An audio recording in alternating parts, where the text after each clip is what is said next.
Alors, vous expliquer les grands principes du Design Ops, il faut déjà revenir un petit peu à la genèse de ce sujet, ce qu'a commencé un petit peu à introduire Pierre. Et avant de vous parler de ce résultat que vous voyez ici, qui sont les 4 piliers qu'on a commencé un petit peu à dessiner, faut qu'on se rappelle un petit peu l'origine de ce terme et l'explication du terme de Design Ops, qui est quand même important. Comme ça permet de rafraîchir un petit peu pour chacun l'usage de ce terme. Donc, ça c'est inspiré du DevOps. Et le terme Design Ops, design et opération, ça permet surtout de faire le parallèle de ces deux disciplines qui ont pour objectif philosophique d'être sur la collaboration, la communication et l'automatisation. Ça, c'est sur ces 3 points clés. Et si on fait un tout petit focus sur le terme opération, ça permet surtout de désigner les processus, les outils et les méthodes pour permettre à l'ensemble des équipes de mieux travailler et de collaborer ensemble. Si on parle de Design Ops, on peut se poser la question qui est concernée par ce sujet, et la réponse est assez simple, c'est toutes les personnes impliquées autour du design, donc pas uniquement les designers. Et je peux faire une toute petite parenthèse en introduction. Quand vous êtes arrivé, au fur et à mesure, on a noté qui était présent et les rôles que vous avez joués. Et globalement, il y a une population qui est assez large, même si majoritairement, il y a des designers ou des responsables dans les différentes organisations. Et enfin, pour terminer, toujours sur l'explication du terme Design Ops, c'est inspiré principalement de l'article de Norman and Nielsen Group que a repris entre autres Jules, qui est ici présent, sur justement la définition du Design Ops, et donc qui a pour vocation d'optimiser, de coordonner et d'orchestrer la conception des projets à travers des processus et des personnes impliquées, et donc dans un but, et c'est là où c'est le plus important, d'amplifier, de mesurer, de valoriser l'impact du design à grande échelle. Et c'est finalement ce qu'on va essayer d'expliquer dans ces grands principes, ce qu'est le Design Ops, et ensuite de pouvoir le voir à travers le REX que l'on aura juste après avec Zaliata, avec Annabelle, avec Jules et Antoine qui est connecté à distance avec nous ce soir.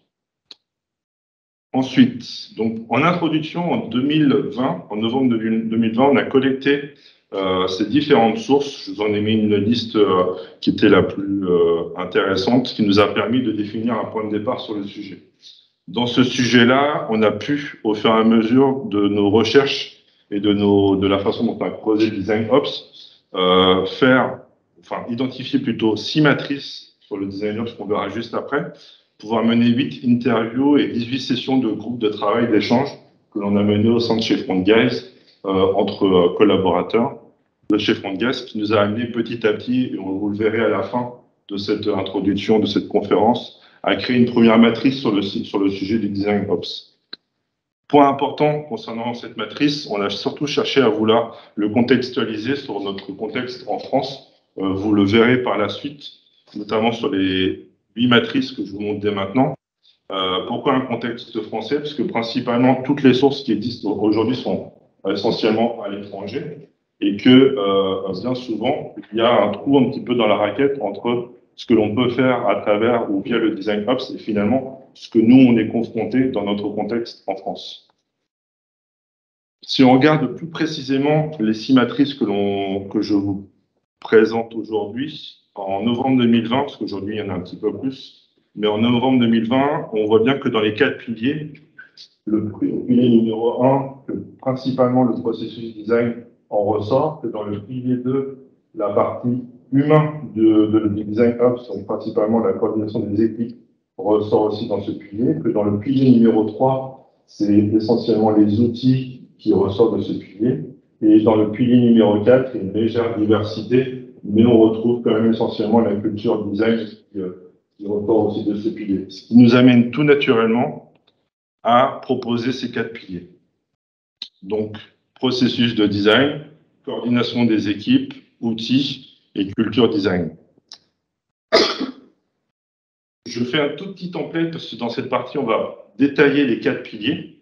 Et à partir de ce moment-là, c'est tout simplement créer ce qu'on connaît tous, un schéma mental du sujet. C'est juste pour permettre de bien clarifier quand on parle d'un pilier en particulier ou de ce qui sera évoqué pendant le REX, que vous puissiez potentiellement, pour ceux qui prennent peut-être des notes, de pouvoir noter un petit peu les différents usages de chaque pilier. Donc comme ça vous permettra à la suite de l'échange que l'on va mener pendant le REC, de mieux comprendre ce qu'on est en train d'évoquer et de quel sujet on est en train de toucher.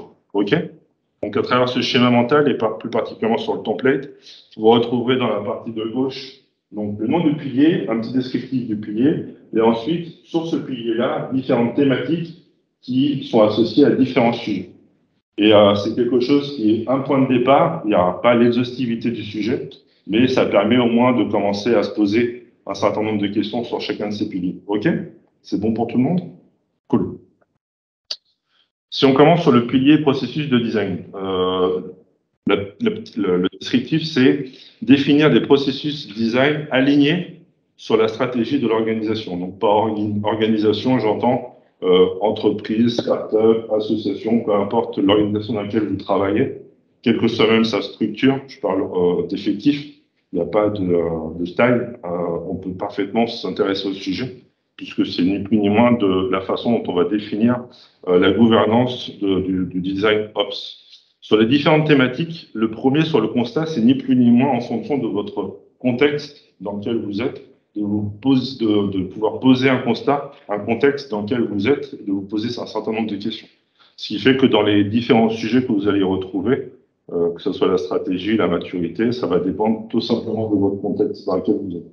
Par contre, concernant les autres thématiques, que ce soit la gouvernance, l'optimisation, l'alignement et l'amélioration continue, là, vous êtes parfaitement dans le pilier pur et dur, dans le sens où c'est par rapport à ce que vous vivez et dans la manière dont vous travaillez au sein de votre organisation, vous pouvez parfaitement y retrouver ces différentes thématiques dans votre quotidien, quel que soit finalement le poste que vous occupez, comme on l'a vu dans l'origine et la définition du terme de design ops, on est tous concernés par ce sujet.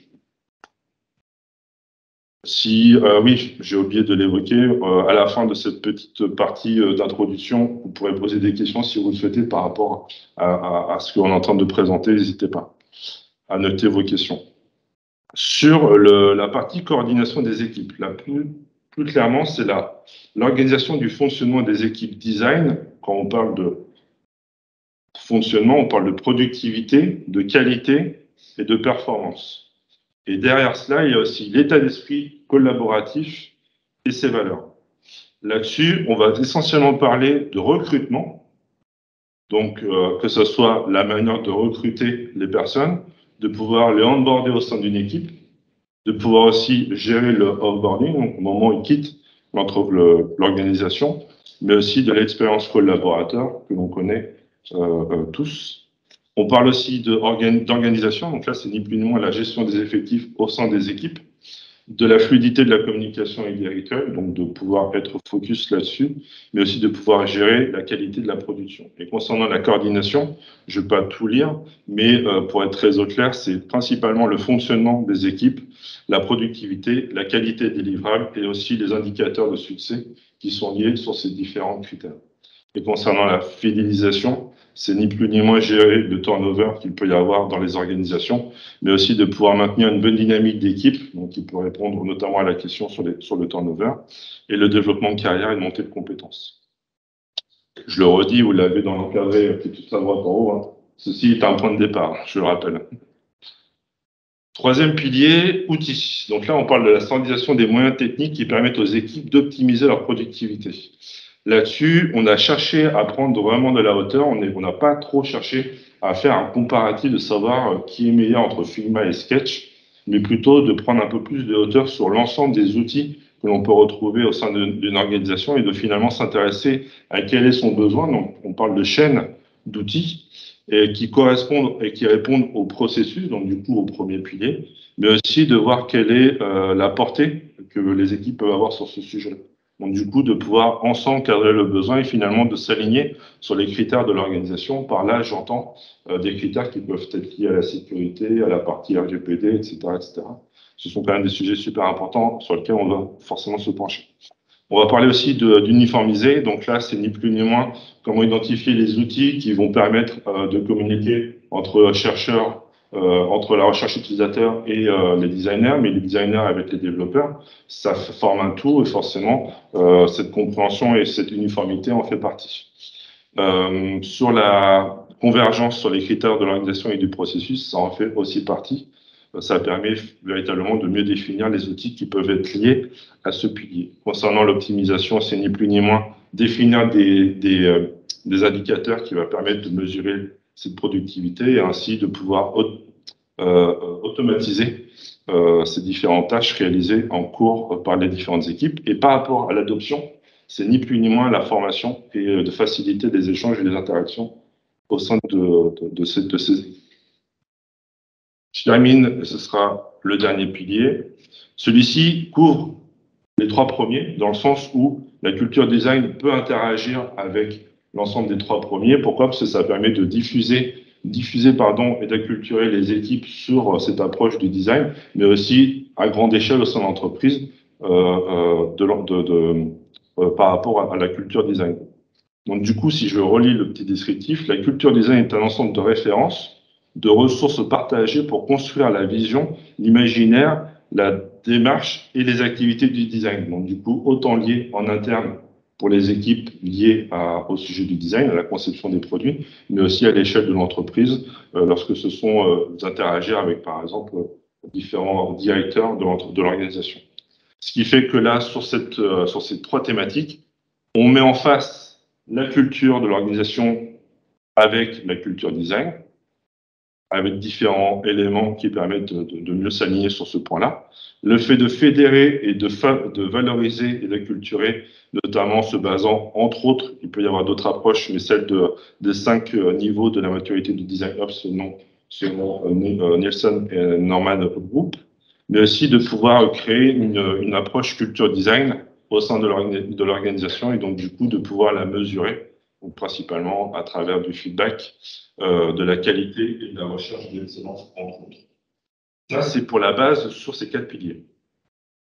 Je vais été un peu plus vite parce que comme on a commencé un petit peu en retard, j'essaie de favoriser le maximum la partie Rex. Sur ces 4 piliers, l'idée, à travers cette démarche que l'on a eue depuis novembre 2020, c'est aussi de pouvoir centraliser et formaliser la connaissance sur le sujet du design ops et finalement, quel que soit son niveau de maturité sur le sujet. Pourquoi? Parce que ce que vous voyez en premier, c'est exactement ce que je viens de vous présenter à l'instant, notamment sur les 4 piliers avec cette matrice V1 que l'on a générée. Et au fur et à mesure de nos interactions en interne au sein de chez FrontGuys, on a pu, à travers le livre blanc en novembre 2021, mais aussi de la première table ronde qui a été faite, finalement de se dire que potentiellement, je dis bien potentiellement, aujourd'hui nous en sommes à l'étape de meet-up, nous sommes en train de faire aujourd'hui cette première et 2 autres qu'il y aura au mois de mai et de juin, de finalement se dire si la convergence et l'effervescence que l'on espère retrouver au fur et à mesure de meet-up permettra potentiellement demain de pouvoir générer une communauté de contributeurs sur justement cette matrice que vous venez de visualiser aujourd'hui. Je le dis tout de suite, le cadre libre et ouvert est en cours de définition et sera très certainement communiqué d'ici juin, ce qui vous permettra de très clairement vous rendre compte que ce sujet n'est pas forcément que FrontGuys, mais pourra aussi intéresser n'importe qui qui travaille dans n'importe quelle organisation. Est-ce que vous avez des questions à cette étape du meet-up? Ça paraît clair pour tout le monde? Ouais? Ok. Bon, dans ce cas-là, on va passer à la partie Rex. Je regarde si je suis dans le timing. Je pense que je suis bien rattrapé. Bon, alors maintenant, on va passer. Je remercie tout d'abord Zaliata, qui est présente ici, de nous avoir rejoints. Il y a Annabelle Lecomte, qui est présente aussi. Alors oui, j'ai oublié. Donc Zaliata, tu travailles chez Payfit et tu es sur la partie du Design Ops. Tu es mentor et tu es formatrice en UX Design au sein du laptop. Annabelle, tu es consultante au sein de chez Freud, tu es lead UX, plus particulièrement sur la partie recherche et stratégie. Et tu es en mission où tu es en charge du Design Ops actuellement. C'est bien ça? Anthony, tu es avec nous, tu nous entends? Oui, tout à fait, je vous entends. Cool. Donc toi, Anthony, tu es designer chez Live Mentor, tu es designer leadership et depuis 3 ans, tu t'occupes de Design Masterclass, peut-être que certains connaissent, et dont on a retrouvé, on voit certains épisodes où il y a eu deux épisodes sur le design ops, mais aussi sur la research ops. Donc, je trouve intéressant de t'avoir avec nous ce soir. Je te remercie pour ta présence. Et pour terminer, Jules Mahé, qui est évangéliste chez Zero Eight et qui est expert sur le design system, entre autres. Et je te remercie pour ta présence. Donc, pour commencer, je vous invite à prendre vos téléphones. On va faire un petit jeu. Vous allez taper slido.com. Vous allez soit scanner QR code ou alors taper slido.com. Moi, je vais ouvrir. Vous allez me dire, mais il n'y a pas de code. Si, ça marche. Hop. Et vous allez tous répondre à la question suivante. Quel emoji utilisez-vous le plus dans vos messages? C'est la question du Reitz pour commencer, c'est histoire de se mettre en forme, gentiment, mais sûrement. Je laisse une toute petite minute pour répondre à cette question. Vous mettez un emoji exactement.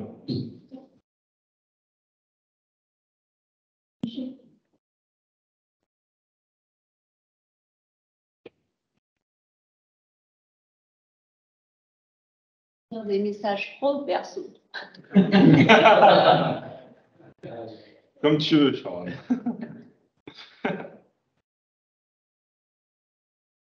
Tu mets les deux, tu en mets un, tu précises pro et l'autre perso. Mais je crois que j'ai limité le nombre de caractères. Tout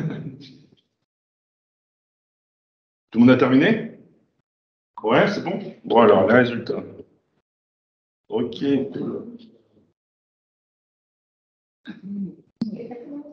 Est-ce qu'il y en a qui veulent expliquer ceux qui ont mis le perroquet, je pense savoir. Ok, là c'est cool. Merci pour votre participation.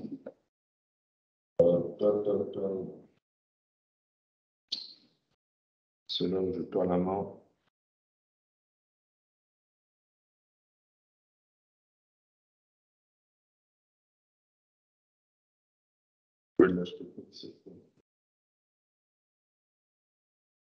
Donc, plus sérieusement, on va commencer par une première question.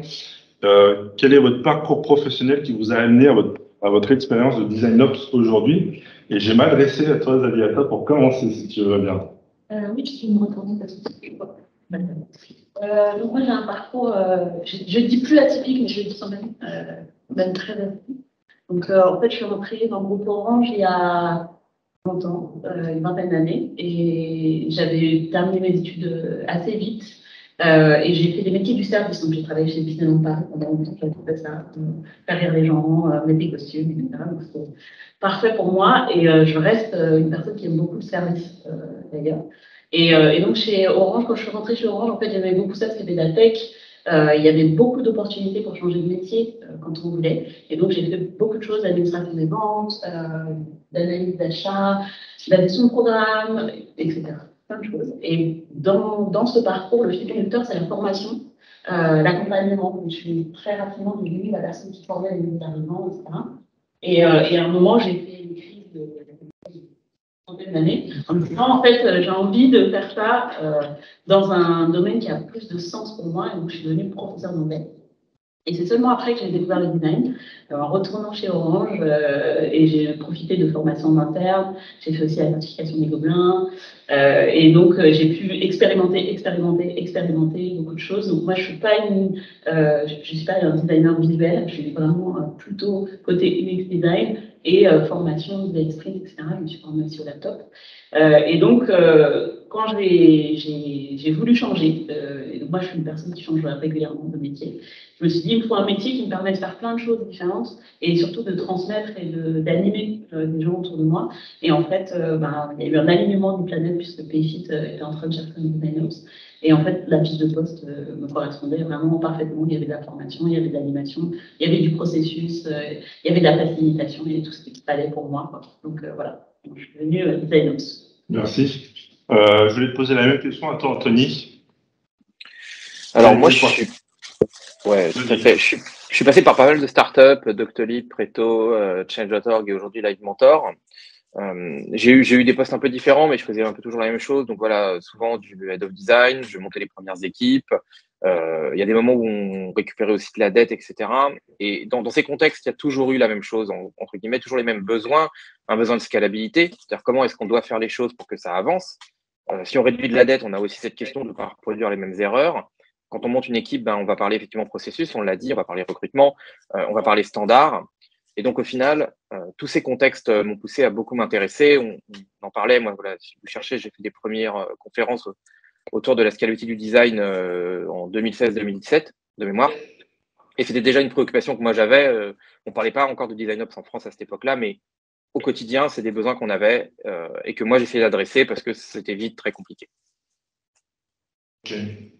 Je vais te poser la question à toi aussi, Annabelle. Alors moi, j'ai pas mal d'éléments de ressemblance avec Valiata. Je suis un parcours atypique. Hein. J'ai fait aussi une crise de la trentaine, moi, par contre. Donc, j'étais chef de projet logistique. Et puis, à l'aube de mes 30 ans, j'ai décidé de partir vers autre chose. Et donc, je me suis orientée vers le design, où j'ai voulu quand même me former sérieusement au sein des Gobelins.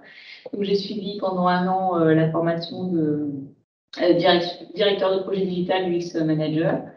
Et puis après, j'ai commencé mon parcours comme ça, de fil en aiguille, voilà, par des postes très opérationnels au départ, de production. Et puis au fur et à mesure, j'ai monté crescendo les étapes pour arriver un peu plus et pour apprendre de la hauteur vis-à-vis de notre travail à l'heure d'aujourd'hui. Et donc j'évolue actuellement en tant que design ops dans un grand groupe de retail. Merci. Et toi, Jules? Moi, de mon côté, j'ai commencé surtout en tant que directeur artistique. J'ai fait beaucoup j'ai surtout un parcours agence. Directeur artistique qui peut permettre vraiment de toucher un peu à tout, tous les domaines, on va dire, du design. Et qui après m'a conduit assez naturellement à m'orienter vraiment sur tous les projets d'interface pure. Et donc, du coup, développer la partie UX design dans mes compétences. Et ensuite,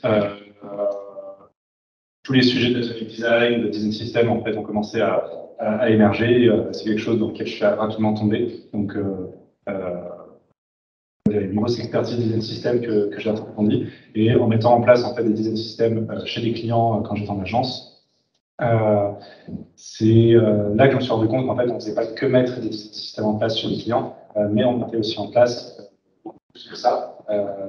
Et c'est ce que j'aime bien dire, c'est que le design system, c'est un peu une sorte de cheval de Troie finalement pour mettre en place certains aspects du design ops dans l'entreprise.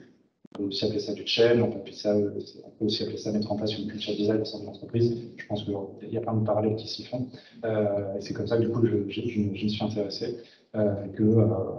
j'ai compris surtout que je faisais du design ops un peu malgré moi dans tous ces projets un peu design system. Et aujourd'hui, chez The White, c'est un peu la suite logique de justement mettre à profit toutes ces expertises des systèmes design ops au profit des communautés, des utilisateurs de The White. Cool. Merci. On va passer à la question suivante. Racontez-nous comment vous êtes intéressé au design ops. Là, je vais faire l'inverse, je vais commencer par toi, Jules. À la base, en fait, je voulais écrire un article là-dessus parce que je voyais que c'est un sujet que je voyais émerger, mais il n'y avait pas beaucoup de ressources en français, en fait, surtout à l'époque. Et donc, du coup, je voyais qu'il y a pas mal d'articles en anglais, pas mal sur Medium notamment. Et je voulais tout simplement en fait faire un article, mais je ne pensais pas en fait que ça prendrait, que le sujet serait aussi vaste que ça. Donc, ça m'a vraiment permis de toucher du doigt ce sujet-là. Et surtout de prendre conscience, comme je le disais juste avant, qu'en fait le design ops c'était juste une officialisation, en tout cas mettre un mot ou un nom sur quelque chose qui finalement m'était familier, qui était je pense familier à beaucoup de monde et qui en tout cas mettait du sens sur quelque chose qu'on avait l'impression de déjà faire plus ou moins, pas que moi mais enfin beaucoup de monde. Pour répondre à la réponse courte, je pense que c'est parce que j'avais vraiment envie de cet article, on a pensé. Est-ce que l'article il a généré une certaine curiosité, est-ce que tu as pu percevoir ou de la part de ceux qui ont pu le lire, et puis aussi qui t'ont peut-être contacté ou qui ont montré leur intérêt sur le sujet? Ouais, du coup, j'étais assez agréablement surpris aussi, parce que je vois que l'article a plutôt, en effet, suscité pas mal de réactions, notamment sur LinkedIn. Et en effet, j'ai eu pas mal de messages après sur LinkedIn. Il y a des agences aussi qui ont ensuite m'ont contacté pour soit en savoir plus sur le design ops parce qu'ils essayaient peut-être de monter une offre ou de voir en fait comment ils pouvaient faire des missions design ops pour leurs clients. Et puis après aussi, il y a Antoine dans la salle qui est avec nous. Je fais aussi partie de la communauté Design System France, qui est une communauté orientée Design System, et on a voulu faire aussi, du coup, suite à cet article et ce que ça avait généré, un événement justement pour introduire le design ops en fait à la communauté. Et donc, tout ça, c'était avec Antoine. Je te pose la même question à toi, Anthony. Comment tu t'es intéressé au sujet? Moi, comme je disais, pour moi, il y a pas mal de choses qui partent du contexte. Et ce problème qui se retrouvait un peu tout le temps, à chaque fois que j'arrivais quelque part, c'était la complexité à aligner les parties prenantes, la complexité à concevoir les interfaces, à faire du design, mais pas juste à les concevoir, en fait, à faire en sorte que les développeurs les implémentent correctement. Et ce contexte nous poussait toujours à devenir plus efficace, à chercher des structures et la façon dont on allait travailler sur ces sujets-là, avec une vision. Donc tout à l'heure, je parlais de scalabilité, la vision, elle était là, c'est-à-dire comment on fait en sorte que tout ça, ça passe à l'échelle, pas juste pour nous qui faisons du design, mais aussi pour l'entreprise. Et en fait, comment, par extension, ce passage à l'échelle nous permet de gagner du temps pour se concentrer sur des choses importantes. Et à chaque fois, on revenait toujours sur ça. Donc à l'époque, on n'en parlait pas. Et puis, on a commencé à parler de design system, puis de design system, on a commencé à parler de design ops. Et c'est là, en fait, effectivement, où nous, on s'est intéressé à ça. Enfin, moi, voilà, dans ma pratique quotidienne, je l'avais un peu toujours fait. Et ça a commencé à émerger en tant que terme. Donc, on se dit, ça, je le faisais. Puis, en fait, finalement, il y a un autre pour le faire. Et finalement, ça nous amène à faire ça. Et donc, aussi, il y a de fil en aiguille, on a produit des épisodes de podcast là-dessus. Et on s'est intéressé à qu'est-ce qui se passe, quoi. Mais voilà, pour résumer, le contexte, il est toujours là. On doit monter des équipes, on doit avancer. On a des complexités, on cherche des solutions, on essaye. Et finalement, un terme émerge parce qu'il y a de la maturité, il y a des équipes de plus en plus grandes et il y a de plus en plus de besoins dans les entreprises. Merci. Donc là, l'angle design system qui revient. Pour toi, Nabil. Alors, comment je me suis intéressée au design system? Moi, c'est en partageant avec mes pairs, en étant sur le terrain. J'avais un ami, un collègue en mission qui exerçait ce rôle, que je trouvais hyper intéressant et qui facilitait vraiment la tâche. Donc, je me suis intéressée par la littérature, les événements autour de ça, bien évidemment. Et on discutait tout à l'heure avec lui, ou avec toi, Patrick, c'est que voilà, il y a certains pays à l'heure d'aujourd'hui qui sont plus avancés sur le concept, donc qui ont plus de littérature par rapport au marché français.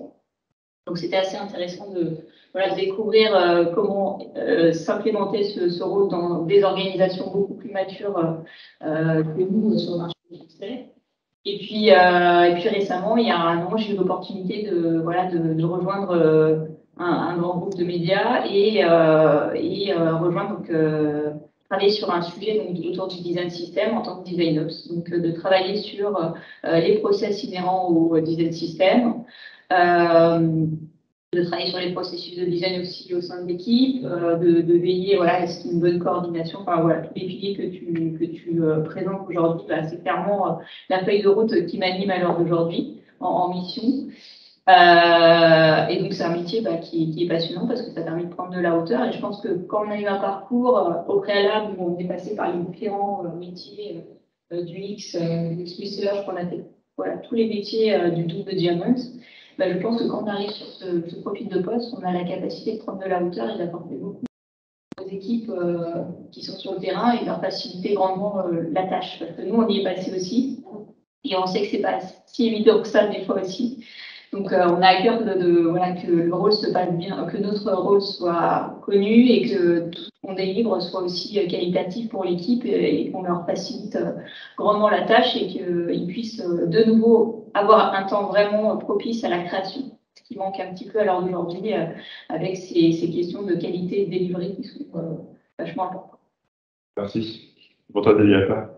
Pour moi, c'est un angle complètement différent parce qu'en fait, alors, l'angle est différent, ça ressemble à ce que je décrivais, mais c'est pas sur le design system, c'est-à-dire de déjà faire du design ops, mais sans mettre un nom dessus. Donc, je pense que quand j'étais chez Orange, en fait, moi, j'étais coach de l'expérience client et de l'expérience utilisateur, et on avait un gros travail sur la culture design et le processus design. Au niveau d'Orange Business Service, donc Orange Business Service, c'est une espèce de grande maison où ça va de la toute petite start-up à l'entité très France Télécom, on va dire, pour décrire un peu comment ça se fait. Et il fallait que toutes ces équipes-là, elles comprennent le processus design, qu'elles l'appliquent. Donc, c'était les équipes marketing, les équipes IT et donc les équipes design. Et donc, l'idée, c'était d'essayer de leur donner des éléments sur le double diamant, comment l'appliquer dans les projets, les accompagner sur certains projets stratégiques. Et en fait, assez rapidement, moi, je me suis rendu compte qu'il fallait adapter en fait les formations selon. Enfin, parce qu'il y a une trentaine de pays où on existe des services, c'est pas les mêmes. Tout le monde ne travaille pas de la même façon, etc. Donc, comment est-ce qu'on fait pour que tout ce contenu-là soit adapté aux bonnes personnes? Donc là, c'était déjà du line-up, mais aussi au niveau de notre équipe, puisqu'on avait des consultants qui arrivaient, donc il fallait qu'ils soient dans l'état de l'art au niveau de ce qu'on voulait délivrer, s'ils voulaient accompagner derrière les autres équipes. Donc, c'est beaucoup plus sur les méthodes et les processus design que sur la partie des systèmes. Et en fait, j'ai mis le nom DesignOps le jour où j'ai vu la fiche de poste de Payfit et ah, c'est donc ça. Voilà. Mais sinon, avant ça, j'avais pas mis ce problème dessus. Alors, tu me fais la très bonne introduction pour la question suivante. C'est justement le DesignOps, ça prend de l'ampleur en France. On le voit de plus en plus en ce moment. Et donc, on pourrait se poser la question, pourquoi accepter une expérience où potentiellement tout est à faire? C'est pour ça.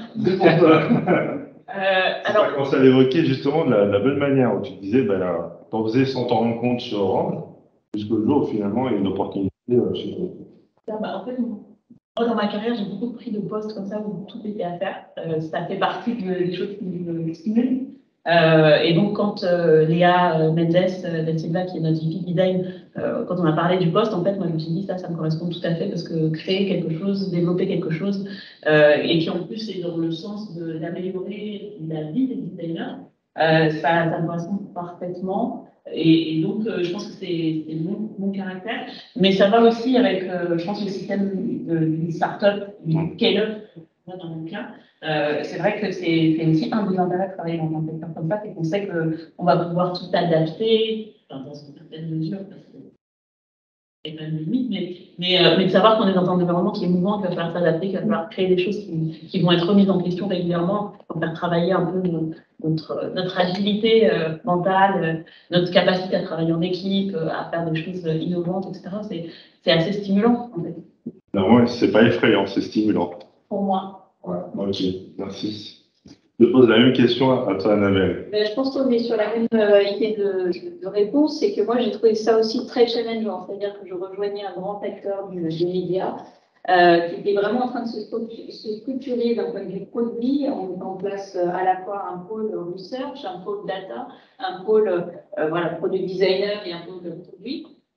Et là, il fallait voir comment coordonner l'ensemble des acteurs pour que ça se passe au mieux d'un point de vue cycle de production, en fait. Donc, alors aujourd'hui, il y a des difficultés aussi parce que d'un point de vue politique, et c'est pas toujours évident de travailler avec le métier, le marketing, etc., pour aussi faire comprendre notre valeur ajoutée et ce qu'on apporte à l'organisation. Donc, l'intérêt d'intégrer un DesignOps aussi dans l'organisation, c'était aussi de promouvoir d'un point de vue culturel et l'intérêt et qu'est-ce qu'on apporte à l'heure d'aujourd'hui des produits et que les autres parties prenantes aient une meilleure compréhension en fait de notre métier aussi également.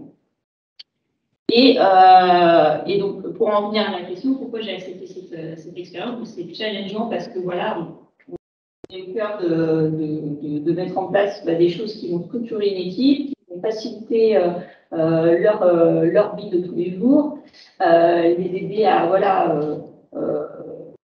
se focaliser sur l'activité à proprement de production et puis essayer au mieux de les satisfaire pour que ça se passe mieux en termes de cohésion d'équipe, etc. Donc, moi, j'avais beaucoup de challenges à relever, notamment sur l'aspect formation aussi pour aider et accompagner les équipes concernant le changement d'outil qui allait intervenir au sein de l'organisation, de passer de Sketch à Figma.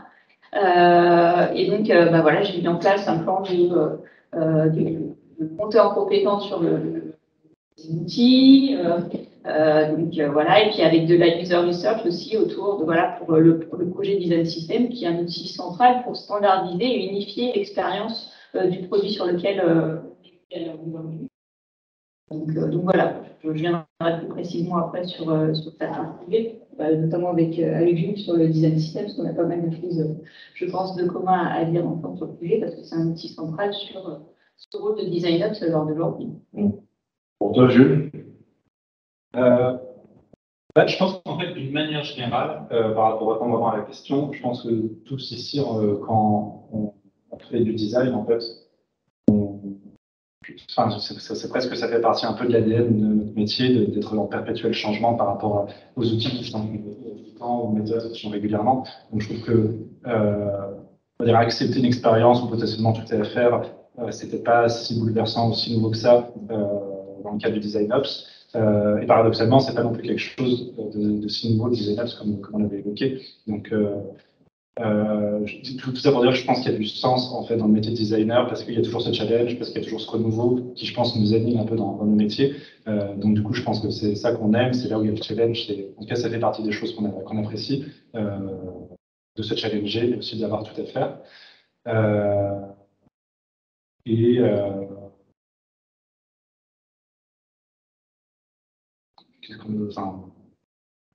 Je pense aussi que si on revient même encore une fois sur l'ADN du métier, je trouve qu'il y a, en tout cas, je trouve qu'avec le design ops, c'est peut-être très personnel, mais il y a peut-être plus un vrai sens, en fait, en tout cas, sur le métier qu'on a à la base en tant que designer. Je ne parle pas vraiment que du design ops, mais vraiment sur l'essence même du designer, qui est vraiment un métier qui est fait pour aider en fait les autres, que ce soit à travers un parcours, que ce soit sur une interface, un produit, etc.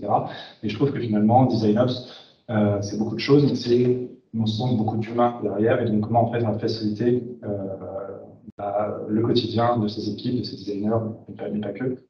Et c'est en ça que je trouve ça stimulant parce qu'on peut être au contact et toucher du doigt, en fait, on va dire, le bien, en tout cas les bénéfices qu'on peut apporter à ces équipes. Donc ça, du coup, sur son rôle de designer, c'est très gratifiant. Ok, merci. Pour toi, Anthony? Je rejoins pas mal de choses qui ont été dites. Il y a toujours un défi. Moi, j'ajouterais quelque chose. Là, on parle de design up, mais moi, si je réfléchis en tant que juste designer tout court, en fait, pratiquant du design, je suis souvent arrivé dans des entreprises où il y avait beaucoup de choses à faire.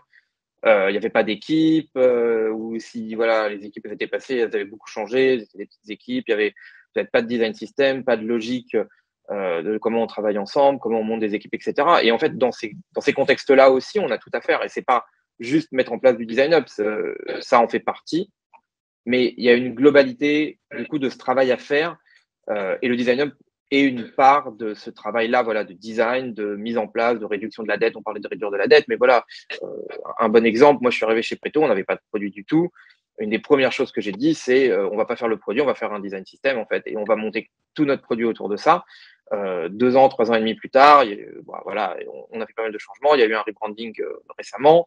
De mémoire, ça les a aussi beaucoup aidés à avancer. Donc, la logique, elle est là. C'est pas juste d'arriver là où il y a, pour moi, potentiellement tout à faire, mais c'est pas juste en design ops en fait. Si tu as tout à faire en design ops, c'est peut-être tout à faire aussi en design.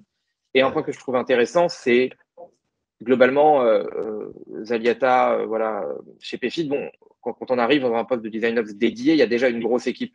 Donc, tout potentiellement n'est pas obligatoirement à faire.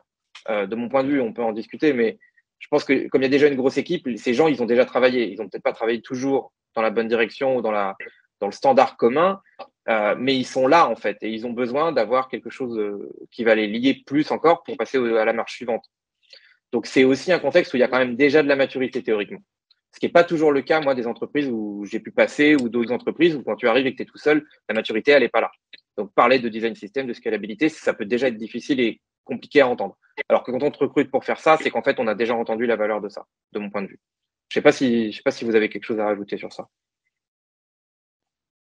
Je pense que tu as tout à fait raison dans le sens où, quand moi je suis arrivée, en fait, l'équipe avait déjà une vision assez claire de ce qu'ils voulaient, assez proche de ce qui est décrit là en termes de catégorie. Et donc, ça, c'est vrai que c'était super. Et c'est vrai qu'il y avait déjà une équipe design system, qui est une super équipe design system, et donc qui avait déjà des ambitions assez fortes. Après, quand je dis que tout est à faire, c'est que quand on arrive sur une création de poste, du coup, il faut trouver sa place, il faut trouver comment on va s'insérer, et on est plus sur quelque chose qui est de la coordination des équipes, de l'alignement, des choses comme ça. Donc c'est vrai que c'est un petit peu différent par rapport au défrichage de il n'y a rien du tout et il faut aller défricher des choses. Donc effectivement, c'est pas exactement la même configuration. Je pense que tu as tout à fait raison, Anthony.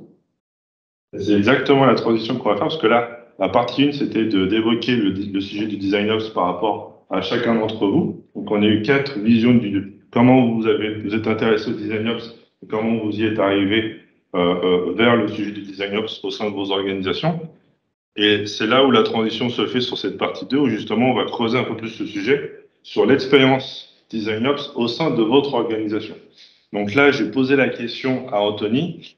Lors de votre expérience Design Ops, quel était le contexte de l'organisation? Alors, moi, je vais avoir du mal à donner beaucoup de choses parce que, comme je disais, j'ai pas obligatoirement un poste 100% Design Ops, mais les choses que je retrouve souvent, déjà, voilà, premier designer arrivé, c'était chez Doctolib, c'était chez Preto. Ce qu'on fait, c'est qu'on va mettre en place des logiques de scalabilité, on va commencer à monter des équipes, on va commencer à regarder là où on a de la friction en collaboration avec les développeurs, les cycles produits, ça peut être pas mal de choses différentes, ça peut être de la data aussi. On peut parler, voilà, on n'a pas de data, on ne sait pas l'utiliser, ou on l'a mal implémenté, donc il faut reprendre ça. Ça peut être des choses très différentes. Les boîtes, elles n'ont pas toutes la même maturité, hein, elles n'ont pas toutes le même nombre d'employés. Donc, moi, je trouve qu'il n'y a pas de contexte tout fait, en tout cas, moi, quand j'y étais. Mais dans mes dernières expériences, il y avait quelque chose qui était aussi intéressant, c'est de la résorption de la dette.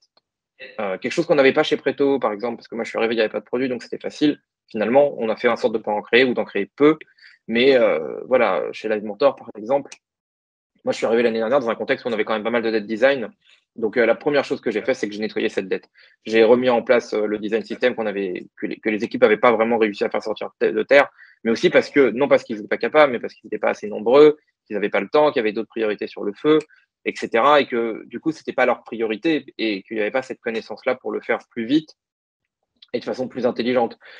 Et là, typiquement, là aussi, on reparle de comment on passe à l'échelle. Et la réduction de la dette, pour moi, c'est aussi quelque chose qui devrait permettre de passer à l'étape suivante. Parce que tant qu'en fait, il y a de la poussière sous le tapis, tu pourras pas, rajouter de l'essence dans la voiture, ça servira à rien. La voiture, elle ira pas plus vite.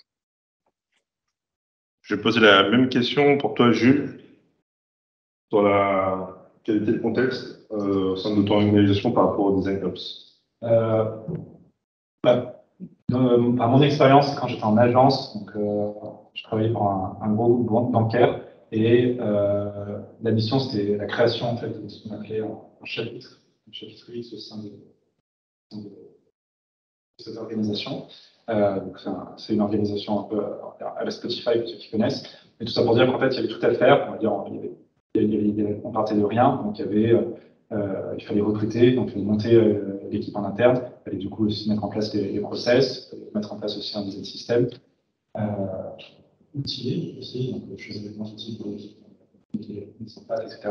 Donc du coup, c'était vraiment un contexte, on va dire, Covid, où tout est à faire, mais ce qui est presque plutôt confortable parce que c'est pas qu'on avait carte blanche, mais en tout cas, il y a peut-être moins de points de friction dans le sens où on avait le terrain. Ouais, exactement. Pour toi, Nabel?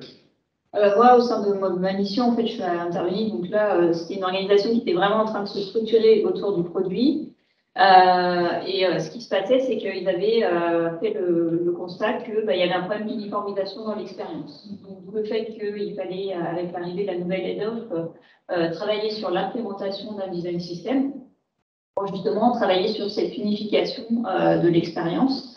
Donc voilà, donc on a travaillé sur, en premier lieu, donc c'est un très bon exemple de travailler déjà en premier sur le design system, parce que ce que je recommanderais aussi aux autres personnes, c'est que certes il y a beaucoup de catégories là qui nous a présenté tout à l'heure Patrick, mais c'est de commencer par un petit projet, de commencer petit à petit en fait.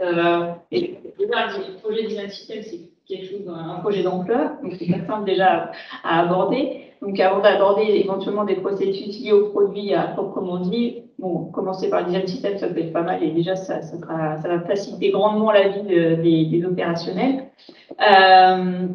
Donc, voilà, on a mis tout en place. Voilà, comment ils définissent le rôle de Design Ops. Donc déjà, moi, le constat que j'ai fait, c'est qu'il y a beaucoup que ce soit développeur ou product designer, ils rattachent le mot Design Ops à DevOps. Donc, ça peut se comparer éventuellement. Le DevOps travaille sur l'amélioration des process et des outils autour de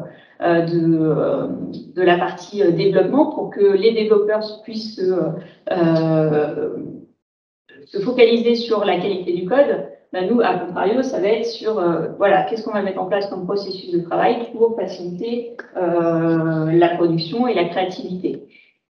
Dans le contexte du design system, l'idée du design up, c'était aussi de structurer tous les process inhérents au produit du design system, puisque le design system est un produit à part entière, autour de la gestion du cycle de vie du produit, la création du composant, la modification du composant et également la suppression du composant. Et aussi de mettre des process inhérents avec l'implémentation des nouveaux outils, notamment de end-off, comment on le délivre aux développeurs, etc. Donc voilà, au fur et à mesure, je découvre des choses, je m'occupe de choses. Donc voilà, on apprend aussi sur le tas. Et puis on essaye de faire au mieux pour solutionner les problèmes et répondre aux attentes des équipes. Ça, c'est en tout cas ma priorité alors aujourd'hui. Merci. Et pour toi, c'est bien atteint.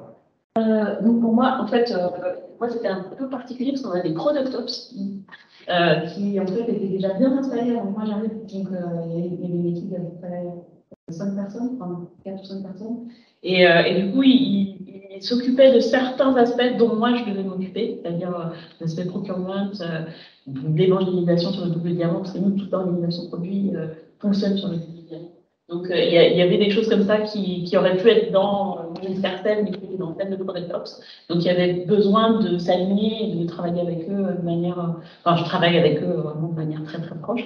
Une autre chose par rapport au contexte, par rapport à ce que tu disais tout à l'heure, il y a une chose qui est intéressante, c'est que c'était une grosse équipe, si on veut. Il y avait quand même moins de 10 personnes quand je suis arrivée, enfin peut-être 10 personnes. Donc il y a eu entre le moment où l'équipe fonctionnait, il y avait un fonctionnement qui allait bien, les gens se connaissaient, etc. Il y a eu la pandémie, et donc on se retrouve avec une équipe où il y a des gens qui ont été recrutés, qui n'ont jamais rencontré les autres.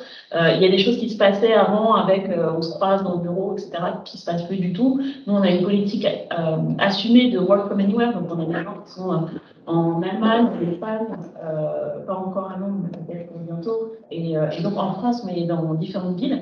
Et donc il y avait aussi tout ce contexte-là d'essayer de recréer de la cohésion professionnelle dans une équipe qui finalement, c'était un peu difficile de créer cette cohésion, en sachant qu'il fallait que ce soit aussi aligné avec les processus de l'entreprise, qui est elle-même une entreprise en scale. Donc ça veut dire que tous les processus sont en train de grossir, il faut s'inscrire dans... voilà, donc pour moi, c'est vraiment ce challenge-là de s'assurer qu'on réponde aux besoins de l'équipe pour mieux travailler, pour mieux collaborer, etc. Dans un contexte où en fait il y a plein de choses qui sont un peu... ça va, mais c'est un peu bizarre parce qu'on n'a pas l'habitude, on ne sait pas comment on va travailler de cette façon-là, etc. Donc là, moi, je suis encore dans ce travail-là parce que ça fait finalement que 8 mois, bientôt 9 mois que je suis dans l'équipe.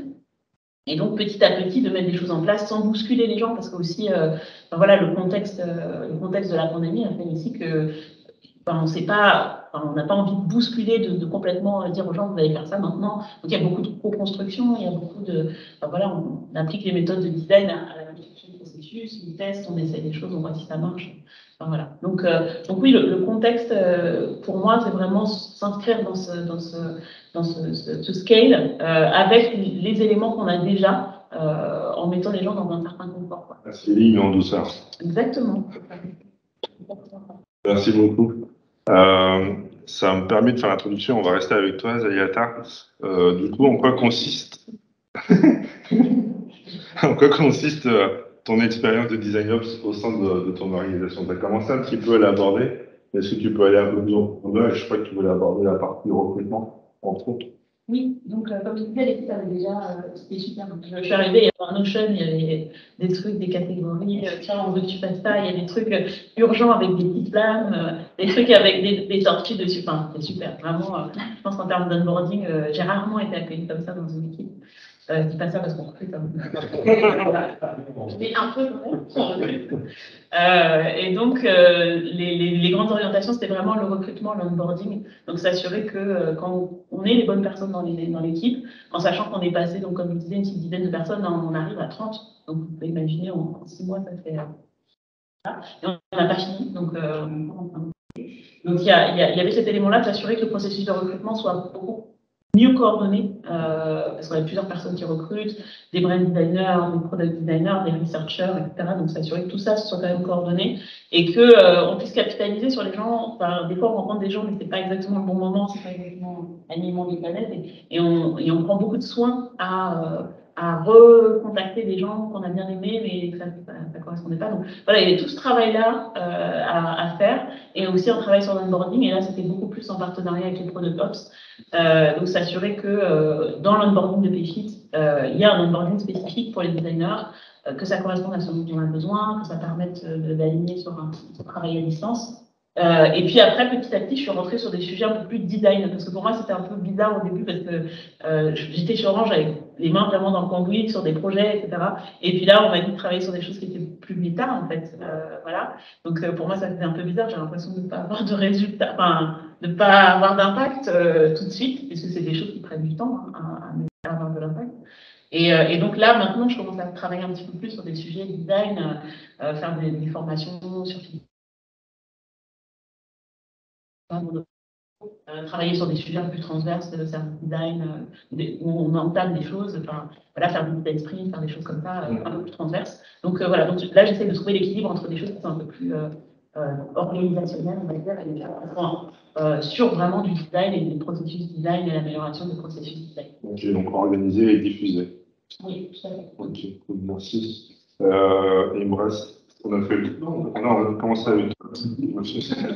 J'ai passé par ça, la belle de coup. Moi, je suis passée par différentes étapes dans mon rôle de design ops dans ma dernière mission. En premier lieu, j'ai fait de la recherche pour justement comprendre un petit peu quelles étaient les attentes et les bénéfices autour du design system des équipes actuelles.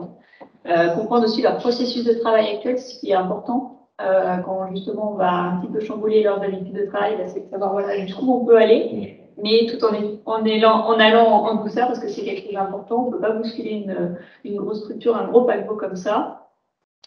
Donc déjà une recherche, après d'animer des ateliers de travail, justement structurer, architecturer le futur outil autour du design system. Et puis là, prochainement, c'est travailler sur les process inhérents à la gestion du cycle de vie du produit. J'ai également un volet très important sur l'aspect stratégique où j'accompagne le head-off dans le cadre de la création de la stratégie du produit, dans la création du plan de communication autour du sujet design system, et également dans le change management, c'est-à-dire demain, quels vont être les dispositifs et méthodes d'accompagnement qu'on va mettre en place pour accompagner les product designers et les développeurs qui sont les premiers populations cibles du MVP du design system. Donc voilà, on a à la fois ce positionnement de prendre un peu de hauteur, donc d'être limite le bras droit du head-off pour l'accompagner dans ses tâches et lui faciliter aussi la vie. Et d'un certain côté, on a aussi un pendant très opérationnel où on accompagne, on essaye de comprendre au mieux les attentes de part et d'autre des différentes parties prenantes.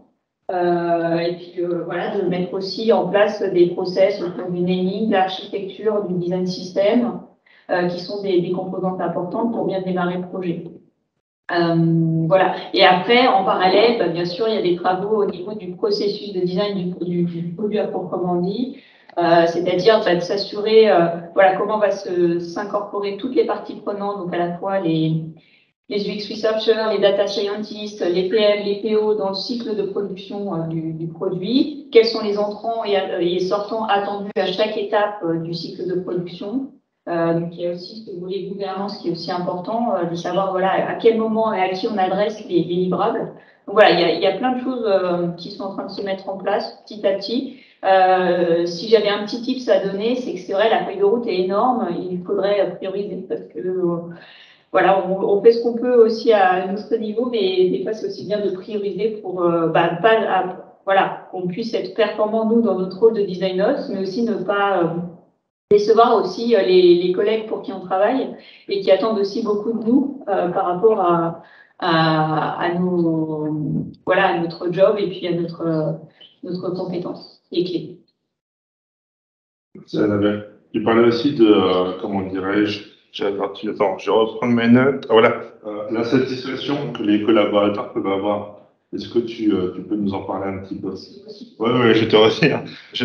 tu avais noté la satisfaction globale des équipes. Oui, tout à fait. C'est-à-dire que dans le cadre du design system, j'ai aussi un volet très pendant sur la user research et le monitoring en fait. Et c'est aussi de m'assurer que l'outil, il est sur lequel on est en train de travailler et déployer auprès des équipes opérationnelles, répond à leurs attentes. Tous les process inhérents qu'on va mettre en place pour ce produit à part entière répondent aussi aux attentes. Et que eux, ils ne rencontrent pas de difficultés. Par exemple, les développeurs dans l'implémentation dans leurs propres outils, par exemple Storybook, pour que ça se passe au mieux, l'intégration des composants. Côté product design, c'est que voilà, au fur et à mesure, le kit UI qu'on utilisait jusqu'à présent sur Figma, hop, on prend du recul, on efface au fur et à mesure les assets pour utiliser que le design system. Voilà, il y a plein de choses à prendre en considération pour que ça se passe au mieux pour eux, en tout cas. Ok, merci. Et pour toi, Jules, cette question? Sur ma propre expérience, il y avait bien sûr la mise en place de design system, on en parlait, mais peut-être pour apporter quelque chose de différent sur ce qui a déjà été dit. Moi, j'aime beaucoup penser que le design up, c'est surtout en fait mettre en place une culture design en fait au sein d'une organisation. Et il y avait des petites choses qui sont assez faciles à faire et qui peuvent, ça dépend du niveau de maturité de l'entreprise bien sûr, sur le design, mais qui peuvent avoir un effet. Le design system, c'est une bonne façon en effet d'utiliser une culture design déjà, mais d'ailleurs dans le groupe bancaire dans lequel j'étais, où il y avait un niveau de design pas très fort, ça passait par des choses, on va dire, assez éthiques et pédagogiques, comme par exemple inviter des collaborateurs à un atelier, par exemple, de sketchnoting, pour dire les sensibiliser déjà dans un premier temps sur qu'est-ce que ça peut être le design, comment on peut être créatif, comment on peut faire de la prise de notes créative, etc. Ça leur permet de toucher un peu du doigt un peu ce qui est possible de faire. Et il y a plein de petites choses comme ça en fait qui étaient possibles de faire dans la création de ce chapitre qu'on avait mis en place pour justement acculturer, on va dire, toutes les équipes sur ce que c'est le design, ce que c'est le système, comment on va transformer votre façon de travailler, comment on va mieux travailler ensemble, etc. etc. Donc c'est vraiment, j'aime bien ce côté d'acculturation en fait au design pour mettre en place en fait le design. Et la recommandation d'outils, tu évoquais aussi? Ouais, c'est vrai, qu'il y avait tout ce chantier en effet de identifier les bons outils pour ses propres besoins. Ce qui passe un peu par, je pense que ce que tu évoquais sur la recherche, il y a beaucoup interviewer et aller rencontrer en fait les gens pour savoir en fait comment ils travaillent, quels sont les points de friction, qu'est-ce qui fonctionne moins bien, pour essayer de trouver les bons outils. C'est pas tant de savoir quel Figma c'est le meilleur, c'est de savoir quel est le bon outil pour son usage, pour son contexte. Est-ce que par exemple, c'est souvent des pôles qui sont éclatés géographiquement, qui vont peut-être avoir des forts besoins d'outils un peu à distance. Ça peut être aussi des contraintes parce qu'ils sont tous sur PC, etc. Donc voilà, identifier bien en fait quels sont les besoins qui vont permettre de choisir les bons outils. Après, il y a tous les aspects sécuritaires, etc. qui vont jouer, mais voilà, ça fait, on va dire, partie du rôle. Donc oui, tu travailles de benchmark, identification des besoins, et puis à la fin de la recommandation. Et après, tu fais des réalités autour de cette sélection. Ouais. Je suis fédéré, quand tu es fédéré, c'est une partie convaincre, on va dire. Ouais. Puis les former aussi. Je me souviens notamment avec les équipes techniques qui n'avaient pas du tout connaissance à l'époque de Storybook. Et c'est quelque chose que j'ai vu aussi chez les clients. Où c'est assez marrant, en tout cas, le cas isolé de Storybook, c'est ils ne connaissent pas, ça leur fait peur, ils ne veulent pas du tout en entendre parler. Dès qu'en fait on arrive un peu à les convaincre, j'ai l'impression que c'est presque l'inverse, c'est vraiment ils sont tellement convaincus que c'est eux à la fin qui sont les propres évangélistes en fait, qui font presque notre travail à notre place au sein des équipes techniques, quoi. Et du coup, c'est juste une anecdote que je trouve intéressante sur comment toi, tu en arrives à convaincre et à former les gens, et après, à la fin, ils arrivent à s'approprier. Ça, je pense que c'est un peu la partie où on peut se dire qu'on a réussi notre truc. Merci.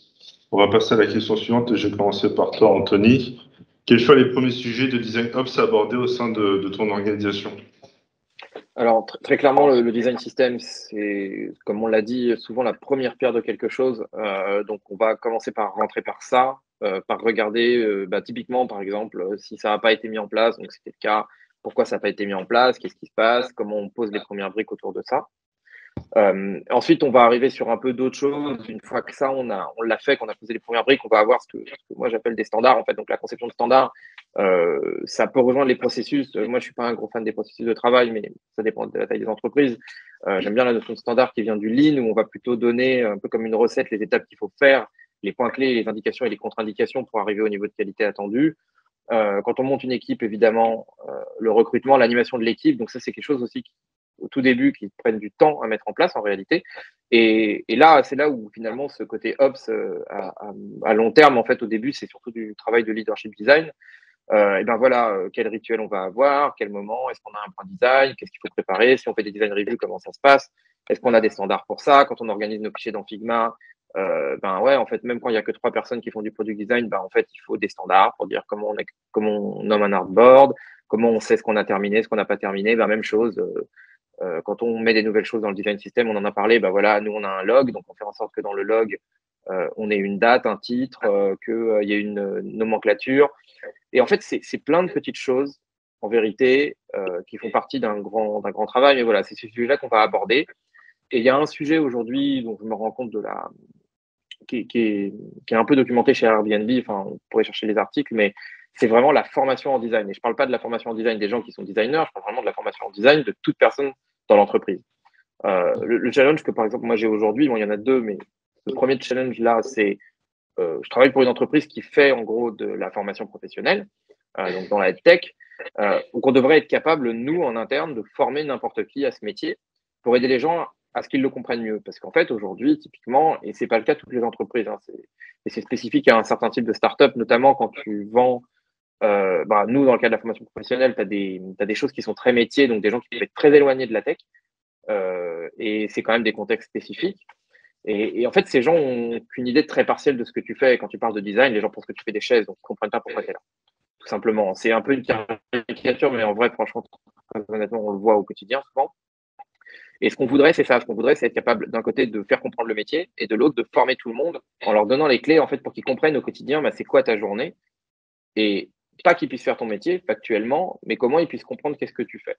Et donc, après, l'autre point derrière ça, c'est qu'on se retrouve souvent à parler avec des gens qui vont, et c'est pas des grosses choses, mais qui vont travailler sur des choses autour de l'image de marque, par exemple, pour des réseaux sociaux.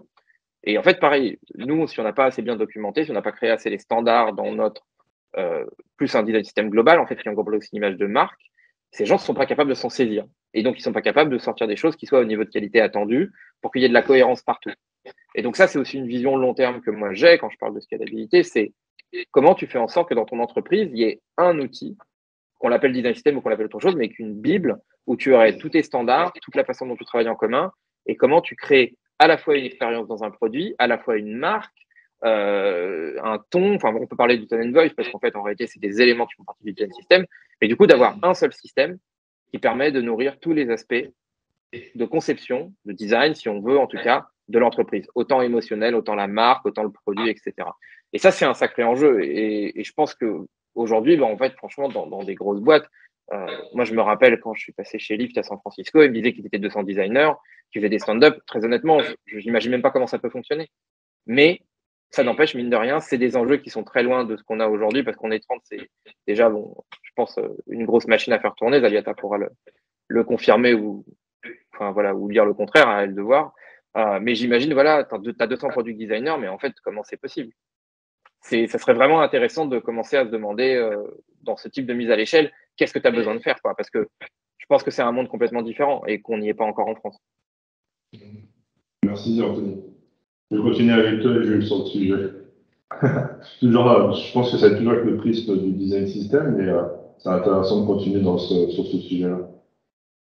Les premiers sujets design up, c'était clairement mettre en place un design system, automatiser aussi beaucoup de choses, donc ça passe beaucoup par des process quand même. Donc, du coup, il y a de la documentation, pas forcément de la documentation des systèmes purs, mais vraiment de la documentation de comment je soumets mes besoins, comment on peut travailler avec certaines équipes, etc. Donc, comment en fait on automatise, ou en tout cas on normalise, on va dire, certains process pour travailler avec les équipes, pour accélérer les choses, etc.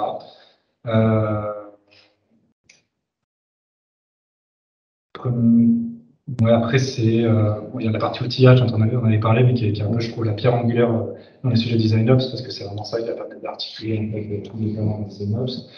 Le sujet recrutement aussi. Le sujet recrutement, ouais, c'est un gros sujet aussi, pour trouver les bons profils. Pour savoir aussi les onboarder, je pense que c'est toi qui l'évoquais tout à l'heure, je pense que enfin, à mon sens, c'est une grosse partie du rôle du DesignOps de réussir un bon onboarding pour être plus efficace rapidement, pour être mieux intégré, pour travailler de façon plus efficace de manière générale. Mais je pense que ce qui est aussi pas mal lié, et ça dépasse un peu la partie du recrutement, mais pour moi, c'est lié à la partie RH du DesignOps, c'est aussi comment et on retient aussi un peu les talents, comment on fait en sorte que les gens qu'on a recrutés, on va leur faire un plan de carrière, on peut dire, mais en tout cas, on va réussir à trouver des objectifs et trouver quelque chose qui va leur permettre en fait, d'évoluer et de rester en fait, en entreprise, parce que je pense que c'est la responsabilité aussi du DesignOps de garder ses talents, parce que si on est très rationnel, je suis pas sûr que ça soit très rentable financièrement en fait, d'embaucher quelqu'un et d'avoir trop de turnover. Je pense qu'il y a une responsabilité du DesignOps, c'est avoir le moins de turnover possible pour que les personnes qu'on a recrutées, qu'on a passé du temps à former, soient rentables. Merci. Du coup, je vais continuer avec toi, Daniel, pour ce sujet-là. Je pense que tu vas continuer à nous parler de recrutement et de l'onboarding. Oui, alors après, juste pour rebondir sur ce que disait Anthony, il y a vraiment cette question aussi des rituels. Alors, ce que moi j'ai abordé par toute petite touche au début, mais en fait, c'est assez compliqué pour nous ce sujet-là parce qu'en fait, il y a des gens qui ont voulu partir de l'équipe parce que passer d'une startup à une scale-up, c'est pas le même métier en fait pour un designer. C'est pas la même satisfaction de travailler sur l'innovation, etc. Enfin, pour certaines personnes, ou de travailler sur stabiliser un produit, c'est des métiers différents. Donc il y a des gens qui sont partis sans enfin, comment dire mais qui cherchaient vraiment à retrouver une expérience comme ça d'effervescence, de développer un produit. Donc, quand il y a des gens comme ça qui partent, et d'autant plus quand c'est des gens qui avaient une place importante dans l'équipe, soit par leur seniorité, soit par leur personnalité, etc., il y a aussi tout ce truc, ce travail sur la cohésion, donc qui pour moi est une des choses sur lesquelles j'ai travaillé. J'ai voulu aborder un peu en douceur, mais là ça s'accélère en fait parce qu'il y a vraiment besoin de créer cette cohésion dans l'équipe. Oui, je pense que pour moi il y a vraiment beaucoup de sujets autour du fait qu'on scale, parce que du coup il y a ce besoin de garder de la stabilité et d'avoir des gens qui sont dans un confort. Et en même temps, pour moi c'est très lié aussi aux outils, parce que en fait une utilisation des outils dans une toute petite équipe, c'est pas la même chose que d'utiliser dans une équipe qui est beaucoup plus grosse. En fait, il faut que ce soit ce que tu décrivais tout à l'heure, vraiment c'est Anthony qui décrivait ça tout à l'heure sur la nomenclature, le partage de connaissances, etc. Donc c'est des sujets en fait que moi j'aborde petit à petit, mais là j'avais un deuxième designer avec moi, j'ai très hâte qu'il soit là. Et on va pouvoir travailler ensemble vraiment sur la structure de tout ça, pour s'assurer qu'une personne qui arrive dans l'équipe, elle sache où trouver les informations, comment elle-même elle doit coder ses projets, ses informations, etc. Donc il y a tout ce travail-là aussi qui commence à avancer dans ma tête et on a commencé à faire des ateliers, mais on sait que c'est quelque chose qui va prendre, c'est un travail de longue haleine. Ok, merci beaucoup. C'est pour ça, Annabelle? Moi, ce qui me semble important aussi, ce qui ressort du discours de Zadiata et de Jules, c'est que le DesignOps, il va vraiment contribuer à la fidélisation du collaborateur, du designer sur place. Donc, il va travailler sur la marque employeur. Donc, d'être séduisant donc en travaillant sur l'onboarding, de s'assurer que tout se passe bien pour le nouveau collaborateur qui arrive. Donc ça, c'est rassurant pour quelqu'un et il faut en parler après autour de lui. Donc ça, c'est quelque chose d'important. Je voudrais revenir sur un sujet qui est la culture design. Tout à l'heure, on parlait d'évangélisation par rapport à nos métiers pour d'autres parties prenantes, donc, comme le marketing, le commerce ou l'IT, etc.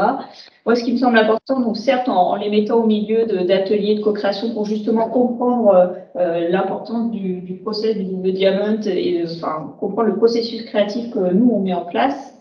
Ça, c'est un point. Donc, en les mettant vraiment dans un cadre pratique autour du design thinking, par exemple. Et ce qui est aussi important, c'est de faire intervenir des personnes ou des entreprises extérieures pour qu'elles puissent témoigner, en fait, par exemple, comment ça fait le design system chez eux. Je trouve que c'est vachement rassurant aussi d'avoir un regard extérieur et d'ouvrir les chakras à la fois sur des entreprises du même secteur et également des entreprises de secteurs différents. Donc ça, je pense que c'est des outils et des petits tips aussi qu'il faut savoir penser parce que ça peut toujours être utile de donner un autre regard aussi par rapport à notre travail et qui va rassurer les équipes qui vont comprendre que par quelles étapes sont aussi passés les autres, que ça n'a pas été simple aussi de changer de processus de travail, mais ils y sont arrivés, donc pourquoi pas eux. Vous voulez parler de la partie outils et de formation sur les outils aussi, non? Oui, sur les outils, moi ce que j'expliquais tout à l'heure, c'est que on a migré du coup dans le cadre de l'implémentation du design system, on a migré de Sketch vers Figma, et donc j'ai dû former tous les designers, les product designers à ce nouvel outil. Donc c'était assez perturbant pour eux parce que même si la logique de calque, etc., c'est la même logique pour tous les outils de conception, mine de rien, voilà, il y a quand même un chamboulement dans leur processus de travail, leurs habitudes, avec les petits add-ons ou les petits raccourcis qu'ils pouvaient utiliser pour gagner en productivité. Voilà, il a fallu mettre un plan de montée en compétences en douceur. Voilà. Je pense que c'est le maître mot qu'il faut retenir ce soir, c'est la douceur, surtout, et ne pas brusquer les choses, parce que voilà, c'est des grands mouvements, et quand on est face à des équipes qui ont X années d'entreprise, X années d'habitude de travail, voilà, ça les chamboule, et il faut aussi les convaincre qu'ils vont y arriver et que d'autres sont passés par là, par exemple, et il faut les accompagner, voilà, ça c'est important. Okay. Accompagner pour donner de l'efficacité. Voilà. Okay, merci. On va passer à la dernière question, si je me trompe. Oui, vas-y. Je peux une question. Oui. Vous n'avez pas trop parlé de la partie handoff, donc notamment avec la formation Figma. Est-ce que vous avez pris en charge aussi les formations de des développeurs? Parce que justement, comment s'est passé les changements de handoff? Sur le côté handoff, nous, moi j'ai travaillé sur un processus de travail déjà par la passerelle entre comment vis-à-vis de la production en fait des maquettes, par quel cheminement on va passer en termes d'étapes pour faire le handoff au dev. Donc on voit en fait le cheminement à la fois au niveau des outils et les différentes personnes qui sont concernées par le processus. Et puis, donc, pour répondre à la question, oui, bien sûr, il y aura des formations à prévoir côté dev, notamment sur Storybook, sur la documentation Zero Eight pour qu'ils puissent comprendre et aussi s'acclimater à tout l'écosystème qui tourne autour du design system, entre autres. Est-ce qu'il y en a un de vous qui vous a apporté un complément? Je peux un petit peu compléter, mais c'est plus des tips. Je pense que ce qui peut être pas mal, c'est peut-être aussi documenter, d'avoir des traces écrites pour faciliter, on va dire, soit la montée en compétences, soit la transmission. Mais surtout, je pense accompagner, faire de la démonstration, leur faire des démos, etc. Je pense que c'est ce qu'il y a de mieux, en fait, plutôt que de leur balancer un lien ou quoi. Le lien est plus en complément, on va dire. Mais on va dire l'accompagnement humain, je pense qu'il n'y aura pas mieux. Oui, vis-à-vis du Covid aussi, je pense que les gens ont été pas mal éloignés entre eux. Et là, il y a une demande que j'identifie, c'est qu'ils ont besoin de véritablement avoir des formations en présentiel. Donc, ils ont besoin de vraiment mettre les mains dedans, voir comment ça s'anime, etc. Donc, ça, c'est aussi un tip que je recommanderais, c'est qu'on a été pas mal éloignés tous. Et on est des équipes où on a l'habitude de travailler énormément ensemble. Et je pense que ça a été éprouvant pour certains d'être aussi séparés des collègues. Donc, c'est le moment de se retrouver aussi. Ou alors, après, c'est des nouveaux formats d'organisation comme tu as chez PFI, où finalement, ça peut être des personnes qui sont totalement à différents endroits, mais qui peuvent quand même générer des bonnes interactions et du coup, pouvoir partager sur la façon de faire la passation pour différents sujets. Je pense que pour nous, ça, c'est un sujet encore en friche. Enfin, c'est pas en friche parce que, bien sûr, on fait des passations. Mais en fait, il y a un vrai sujet parce que, justement, comme on scale, on recrute aussi beaucoup d'ingénieurs. Et il y en a beaucoup qui sont des gens qui sont arrivés il n'y a pas très longtemps. Donc, il y a un vrai, là, il y a un vrai travail à faire, en fait, entre les personnes qui sont côté tech, nous et les gens côté produit. Et on n'a pas encore investi ce qu'il faut pour que ce soit vraiment clean. C'est pas encore, c'est un travail qu'on doit encore entamer, je pense. Mais on a conscience de ça. Ok, merci. Ça répond à ta question? Oui. Ok, cool. Alors, du coup, on va pouvoir passer à la dernière question. Donc là, je vais l'expliquer. Donc, je vais d'abord la lire. À propos du design ops, qu'avez-vous gagné, qu'avez-vous appris? Dans le qu'avez-vous gagné et qu'avez-vous appris, je vais vous l'expliquer. C'est une phrase de Nelson Mandela qui dit « Je ne perds jamais, soit je gagne, soit j'apprends ». Et c'est une manière assez différente de dire à travers soit je ne perds jamais, pardon. C'est-à-dire que on apprend de ses erreurs et que finalement, c'est une façon consciente et délibérée de regarder le verre à moitié vide et donc de toujours voir les choses d'une manière positive. Soit je gagne, donc là, il a investi de l'énergie et donc du coup de pouvoir aller vers un but et dans lequel il a été gagnant. Et soit j'apprends, donc là, c'est les leçons que la vie nous apprend et donc qui finalement nous permet de pouvoir être davantage vers comment dirais-je, identifier ses succès et ses réussites. Donc, je reviens à cette question. Maintenant qu'on a compris ce que j'entendais par qu'avez-vous gagné et qu'avez-vous appris, donc je repose la question et je vais m'adresser à toi, Anthony.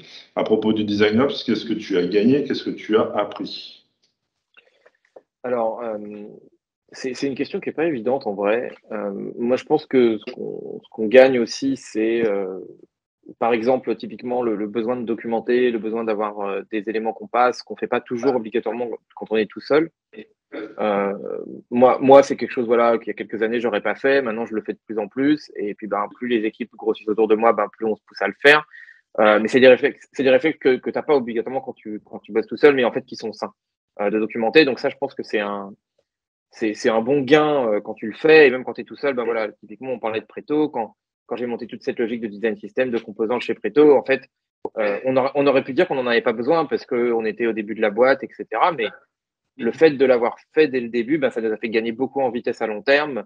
Ça nous a permis de documenter pas mal de choses et d'être beaucoup plus consistant et cohérent dans ce qu'on faisait. Donc, je pense qu'il y a un vrai gain à partir sur ça. Moi, je le sens au quotidien et ça me rend plus rigoureux.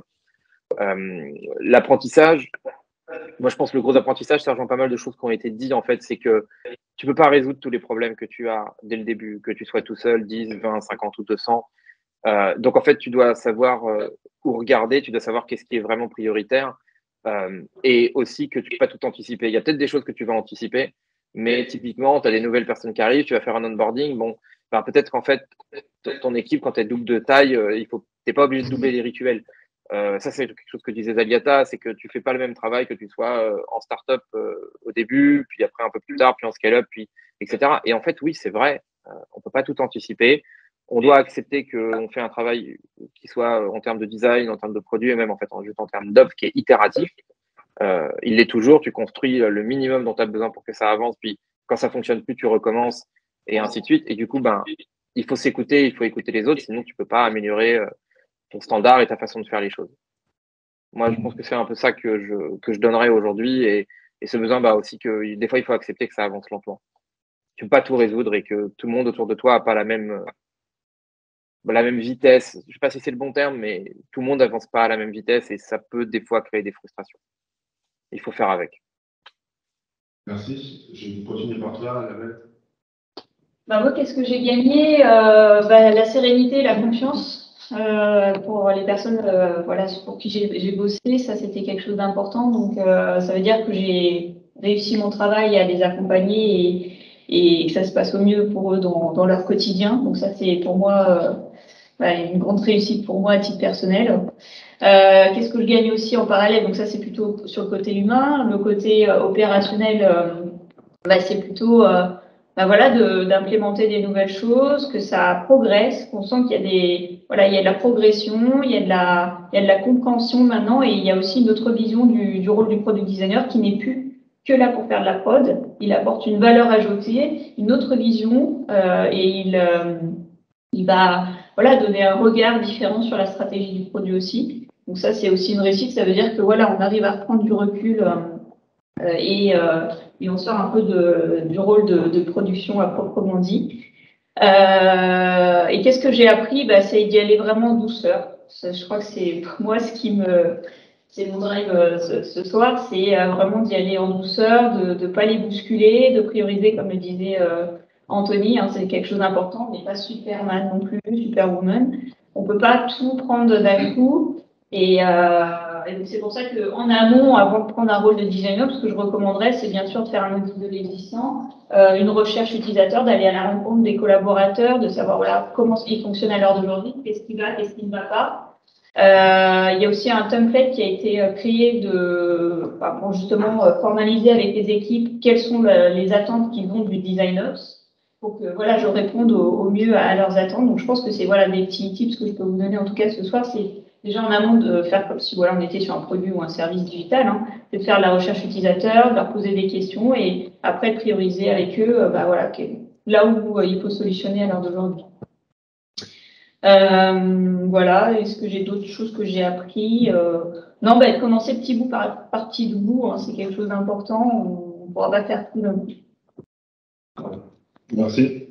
Pour toi, Zaliata, qu'est-ce que tu as appris, qu'est-ce que tu as gagné? Alors, moi, tu veux parler de designer aussi. Ouais, ce que j'ai gagné, je pense que c'est la confiance des équipes. Alors, pour moi, c'est. Enfin, bon, je parle souvent de mes expériences précédentes, mais c'est comme quand on est prof et qu'on doit former des profs, c'est pas facile. Je pense que quand on est designer, c'est qu'on travaille avec des designers, en fait, il y a des attentes. Les gens ont besoin qu'on soit carré au niveau des méthodos, qu'on a fait quelque chose correctement, etc. Donc, moi, je suis très heureuse que l'équipe me fasse confiance aujourd'hui, je pense. Enfin, voilà. Donc ça, c'est vraiment gagner la confiance de l'équipe pour pouvoir justement avancer sur les projets. Parce qu'en fait, s'il n'y a pas la confiance de l'équipe, on ne peut rien faire. Donc ça, c'est vraiment la chose dont je suis contente. Et ce que j'ai appris, c'est que moi, j'avais tendance à me dire, je vais prendre les projets comme je prends un projet de design, je vais faire de la recherche, je vais définir, je vais faire des ateliers, je vais définir des trucs et tout ça. Donc déjà, moi, je venais de chez Orange, donc des fois, on faisait des ateliers à 50 personnes, c'était pas seul. C'était pas possible, en fait. Ça fonctionne pas du tout de la même manière. Donc, s'adapter à l'organisation. Et il faut des partenaires, en fait, pour travailler sur les sujets. Moi, au début, je me suis dit, du coup, tu vas définir les processus, tu vas définir des choses pour l'équipe. Ça marche pas du tout, en fait. Enfin, ça n'a pas bien marché pour moi. Vous me direz après, là, si vous voulez continuer la conversation, je suis et du coup, d'avoir à chaque fois des partenaires sur les sujets, de pouvoir travailler en équipe, de pouvoir voilà, définir peut-être des petites places fortes sur des sujets. En fait, moi, ça m'a beaucoup fait avancer sur des sujets sur lesquels j'avais du mal en fait, à mettre des choses en place, on va dire, toute seule. Alors que j'imaginais que je travaillerais beaucoup plus seule sur certains sujets. Donc, je pense que c'est vraiment ça que j'ai. Merci beaucoup. Pour finir cette deuxième partie. Je rejoins un peu ce que tu disais sur la partie confiance, mais en fait, je l'axerais vachement sur la partie collaboration. J'imagine que c'est pour le coup pas mal lié au design system, mais du coup c'est à la fin lié au design ops. Mais il y a vraiment un gain de collaboration entre les équipes design et dev que j'ai pu observer où ça ne communiquait pas du tout en fait avant. Il y a un avant et un après en tout cas. Et là-dessus, je pense que c'est peut-être la fierté en fait qu'on peut en retirer dans cette expérience d'avoir réussi à bien les faire se rencontrer et à bien les faire travailler ensemble. Et après, il y a aussi toute la partie acculturation design. C'est quelque chose qu'on pourrait mesurer, et je ne sais pas trop exactement comment, mais ça pourrait être où vraiment on voyait qu'il y avait un niveau zéro quand on est parti, et à quel point en fait les équipes elles sont un peu plus sensibles en tout cas au design, savent ce que c'est le design system parce qu'il est connu, savent que le chapitre Unix de design existe et qu'ils peuvent en avoir besoin. Et donc du coup ça c'est on va dire une grosse étape de gagner, de réussir en fait à sensibiliser l'organisation à la valeur du design. Et qu'est-ce que j'ai appris? Ça va paraître évident, mais en vrai, c'est pas si simple que ça à mettre en place. C'est la communication. C'est quand même élémentaire. Je pense que c'est valable pour plein d'autres domaines en vrai. Mais quand je dis communication, c'est bien sûr communication orale, mais aussi communication écrite. Mais ça peut être aussi des plans et stratégies de communication. Et je pense que c'est vraiment la clé quand on veut diffuser en fait pas qu'un message, mais toute la stratégie en fait design ops. Je pense que la communication est clé là-dedans. Et l'autre chose que j'ai apprise, mais c'est peut-être un luxe, je ne sais pas si c'est propre qu'à moi, mais c'est de ne pas avoir peur d'échouer. Et je pense que j'ai fait pas mal d'erreurs. Je pense qu'on le fait tous, mais que c'est une bonne chose en fait de se faire des erreurs. que c'est comme ça qu'on apprend, bien sûr. Et du coup, j'aime bien dire, je sais pas si c'est une citation ou quoi, mais il y a cette citation en anglais qui dit fail often and aim higher, donc c'est échouer souvent et viser plus haut encore. Et je trouve que c'est assez, enfin, j'aime bien en tout cas cette approche parce que c'est vraiment genre, n'hésitez pas à échouer pour vous amener un peu plus loin à chaque fois, quoi. Par contre, on peut échouer très tôt pour Ouais. Merci, Jules. Pour cette deuxième partie, nous avons terminé. Et là, du coup, c'est le moment où peut-être vous avez encore des questions. On a commencé à en avoir une. Est-ce que sur cette deuxième partie, ou sur les différents sujets qu'on a abordés, vous avez des questions? Vas-y. Je vais rebondir sur ce que tu as dit, Annabelle, quand tu parlais de il faut avoir vécu le métier de lead design et de researcher pour être capable de prendre du recul et s'élever sur cette époque de design ops. Est-ce que on peut être un bon design ops junior? Bah, très bonne question. Je pense pas que pour arriver à ce poste, il faut un niveau de seniorité. Je pense que déjà, enfin voilà, ça dépend aussi de ton historique dans l'entreprise. Si tu la connais bien, tu peux très bien être tout à fait pertinent dans ton poste. Et même, t'as pas forcément obligé d'avoir l'étiquette sur ton dos de dire je suis design ops. En fait, à l'heure d'aujourd'hui, une équipe, même s'il n'y a pas la fonction en tant que telle dans l'équipe, tout le monde peut être design ops de comment on va structurer nos fichiers de travail, comment on va nommer nos fichiers de travail, comment on partage nos connaissances et nos compétences, quels sont nos rituels de travail. Ça, à l'heure d'aujourd'hui, on peut le faire. Enfin, quand on est sur une petite équipe, hein, pas sur une grosse équipe comme à Zalinata sur 40 personnes, mais voilà, je pense qu'à l'heure d'aujourd'hui, à ton niveau, tu peux déjà avoir quelques opportunités d'action et il faut y aller, il ne faut pas avoir d'hésitation. Ouais, bah, je le suis sans le savoir, du coup, justement. Je l'ai découvert comme ça. J'avais une autre question, c'était pour, pardon, j'enchaîne très rapidement. J'ai entendu le terme de product ops et ça m'est complètement étranger. Voilà, je ne sais pas du tout. Moi, je vais juste rajouter un élément comme sur la musique d'avant.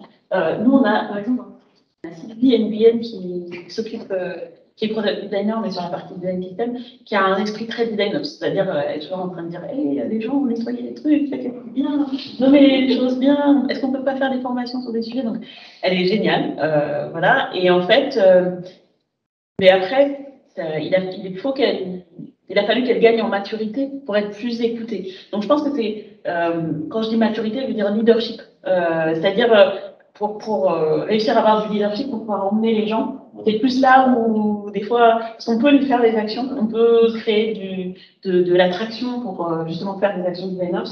Après, pour les soutenir, les défendre, etc., il faut un peu de leadership. Après, c'est pas une question forcément de maturité en année de travail. Il y a des gens qui sont hyper jeunes, qui ont beaucoup de leadership. Mais c'est juste la nuance que je voulais apporter. Voilà, pour que ça aille un peu plus loin et que ça s'ancre, il faut du leadership, je pense. Désolée, je digresse, mais voilà. Du leadership, et puis je pense aussi par rapport aux différents piliers que nous présentait tout à l'heure Patrick, je pense que peut-être c'est un petit peu tôt pour gérer des budgets. Par exemple, ça, c'est des choses qui sont après au rôle de design ops aujourd'hui. Le recrutement aussi, ça mérite d'avoir quand même pas mal de recul sur la fonction aussi, de savoir quelles sont les compétences clés pour, par exemple, un UX engineer, par exemple, nous, c'est le poste sur lequel on recrute à l'heure d'aujourd'hui pour faire le lien entre le design et la tech sur la partie design system. Donc, il faut avoir aussi une bonne compréhension des autres métiers qui t'entourent. Et donc ça, je pense que là, c'est l'expérience qui joue. Mais je reçois tout à fait le commentaire de Zalinata, c'est que c'est voilà, le leadership, mais rien ne t'empêche de travailler sur des micro-actions à l'heure d'aujourd'hui qui peuvent aussi voilà, apporter beaucoup de choses à l'équipe et c'est tout aussi valorisant d'apporter des choses et de faire progresser son équipe, je pense. Et du coup, pour revenir à Product Ops, alors nous, on a donc une équipe Product Ops de choc où il y a donc, non, mais après, c'est vrai. Enfin, franchement, on a une super équipe, donc je peux le dire sans rougir. Ça ne se verrait pas, mais c'est pas grave. Donc, on a donc Marie Gaumont qui est à la tête de cette équipe. Et en fait, elle a un rôle très. Elle accompagne le leadership sur toute l'organisation, on va dire, des rituels produits. Donc, c'est-à-dire la mise en place de la roadmap, coacher les équipes pour qu'ils alimentent la roadmap, faire la priorisation des roadmaps, etc. Donc, il y a un gros boulot de ce côté-là. Il y a un travail aussi donc, sur le procurement, comme je disais tout à l'heure, avoir, donc les outils, faire la sélection des bons outils pour toute l'organisation produit, s'assurer qu'on les paramètre comme il faut, qu'on les utilise comme il faut. Donc la même chose que moi, je vais faire aussi sur la partie design, mais là, du coup, sur toute l'organisation produit. Et en plus de ça, nous, on a aussi j'allais dire des data analysts, mais enfin des personnes qui sont un peu plus sur ils travaillent sur Amplitude, enfin je sais pas si ce sont des outils qui vous parlent, mais du coup qui vont un peu plus travailler là-dessus sur les données dont les équipes produits ont besoin pour faire de la présentation, des choses comme ça. Donc il y a en plus cette petite équipe donc avec Martin et Alexandre Pinault, Martin Lim et Alexandre Pinault, qui sont donc deux personnes qui travaillent vraiment sur la notion de data. Avec nos équipes data un peu plus grosses, qui travaillent vraiment sur la data de toute l'organisation, mais ils sont vraiment spécialisés sur la partie produit. Donc, ils font de l'évangélisation, de l'accompagnement, aider les équipes à lancer des projets, par exemple, pour mieux comprendre la data sur leur périmètre produit et des choses comme ça. Et est-ce que je dis quelque chose? Non, je pense que c'est pas mal. Voilà. Mais pour en parler, il ne faut pas hésiter à les solliciter. On a pas mal d'articles sur LinkedIn, on a un blog et on parle de nos métiers. Donc, voilà. Merci. Romain, tu avais une question, je crois. Non? Je ne sais pas si c'est un peu mais moi, pour rebondir à ce que dit un peu Gabriela, c'est sur la technique. En fait, dans mon projet, il y a une compétence en designer et trucs qui ne viennent pas entièrement du design, mais pas vraiment les mains dans le cambouis. Et ce qui change aussi vos perspectives et qui est super intéressant, mais dans les métiers design ops, c'est aussi beaucoup le end-up, comme l'évoquait Gabriela. Et par contre, il y a cet aspect technique, typiquement, Figma peut être ultra poussé en termes d'API, ce genre de choses, et je voulais savoir, c'est plus pareil en termes de Rex, ce que vous mettez, parce que je suis en train de fouiller ça, ce que vous êtes en train de mettre en place là-dessus, justement, donc c'est vraiment du Figma très technique, donc c'est voilà, vraiment du end-off très tech. Je peux gérer typiquement avec Storybook, Wave et compagnie, mais comment plus pour Oui, pourquoi. Je ne sais pas si ça va vraiment répondre à la question. Enfin, c'est plus une conviction personnelle en tout cas, mais je pense que je n'ai pas forcément la bonne réponse à donner, mais je pense que c'est important que le designer, d'une manière ou d'une autre, puisse on va dire, rester d'une manière ou d'une autre les mains dans la prod pour être, on va dire, rattaché à la réalité du terrain, de la mise à jour de logiciels, de savoir comment ça fonctionne. Donc ça, pour moi en tout cas, c'est vraiment important pour ne pas être déconnecté de cette réalité-là. Après, tu peux repréciser la question. Non, ma question un peu sous-jacente, c'est comment est-ce que vous vous organisez entre un lead UX suivi par exemple et un design ops? Parce que justement, comme vous n'avez pas forcément toutes les compétences sur vous, comment est-ce que vous avez toujours justement un design ops et un design ops pardon, et un UX en dessous qui lui a un rôle plus managérial? Nous, en fait, on travaille main dans la main en fait, dans le cadre du projet Design System. Les leads sont garants des guidelines, par exemple. Donc, dans le cadre de la construction des composants, c'est eux qui vont s'assurer que ça corrèle bien par rapport aux attentes et aux besoins des utilisateurs pour le Design System. Et ils vont m'accompagner dans le cadre du change, par exemple, à mettre en place le plan d'action pour que ça se passe au mieux, l'adoption des outils pour les équipes opérationnelles. Donc, c'est des collègues sur qui on s'appuie et puis voilà, ils nous aident aussi dans le cadre des processus de travail à mettre en place et par rapport à eux, leurs habitudes et là où il faut améliorer les choses. Moi, je vais juste rajouter un truc, c'est que nous, du coup, on a une équipe design system avec des développeurs blancs, donc du coup, c'est vraiment eux qui travaillent sur ces aspects-là. Mais là où moi je vais rentrer en compte, ça va être plutôt travailler avec eux sur tout ce qui est documentation, s'assurer que, enfin voilà, et nous on n'y est pas encore, mais on en a déjà parlé de ces sujets-là. C'est des sujets qui arrivent, comme je disais, le knowledge c'est un gros sujet et j'attends d'avoir mon partenaire, mais moi effectivement je peux pas, c'est pas un sujet que je connais donc je peux pas apporter. Voilà. Mais par contre, je peux les aider à cadrer pour que du coup ce soit réplicable et que demain, s'il y a un nouveau product designer qui rejoint l'équipe design system ou si les product designers, un product designer qui arrive et qui veut travailler sur ce sujet-là, ils sachent comment on fait, soit hyper clair. Moi, c'est vraiment plus sur la partie cadrage, knowledge, etc. Et je vais juste finir sur la réponse, c'est que nous, dans le cadre du projet Design System, en fait, la grosse problématique qui se rencontre, c'est qu'il y a un écart qui s'est créé entre les designers et les développeurs, et on va créer une fonction vraiment dédiée du UX-Engineer pour justement faire le lien entre les deux, avec un langage commun qui aura une bonne compréhension des attentes d'un point de vue créatif et qui pourra les retranscrire et les expliquer aux développeurs. Et à contrario, ils seront en capacité de coder et de comprendre aussi l'organisation de travail et l'architecture technique par plateforme technologique. Est-ce que c'est des rôles compliqués parce qu'il y a peu de gens formés à ça dans le design? Il y a peu de comptes qui sont très, de plus en plus, mais qui sont vraiment sensibles à la UI et à l'intégration de propre. Là, on vient de faire la fiche de poste, en fait, et on sort plus sur des développeurs front. Voilà. Parce que le rôle UX Engineer, ces rôles-là, on les trouve que dans les GAFA, à l'heure d'aujourd'hui. Et peut-être aussi, je ne sais pas si c'est hyper clair pour tout le monde, mais c'est que j'ai l'impression qu'on rattache souvent le Design Ops à une personne, mais moi, ça ne me choque pas du tout le fait que le Design Ops soit une équipe entière.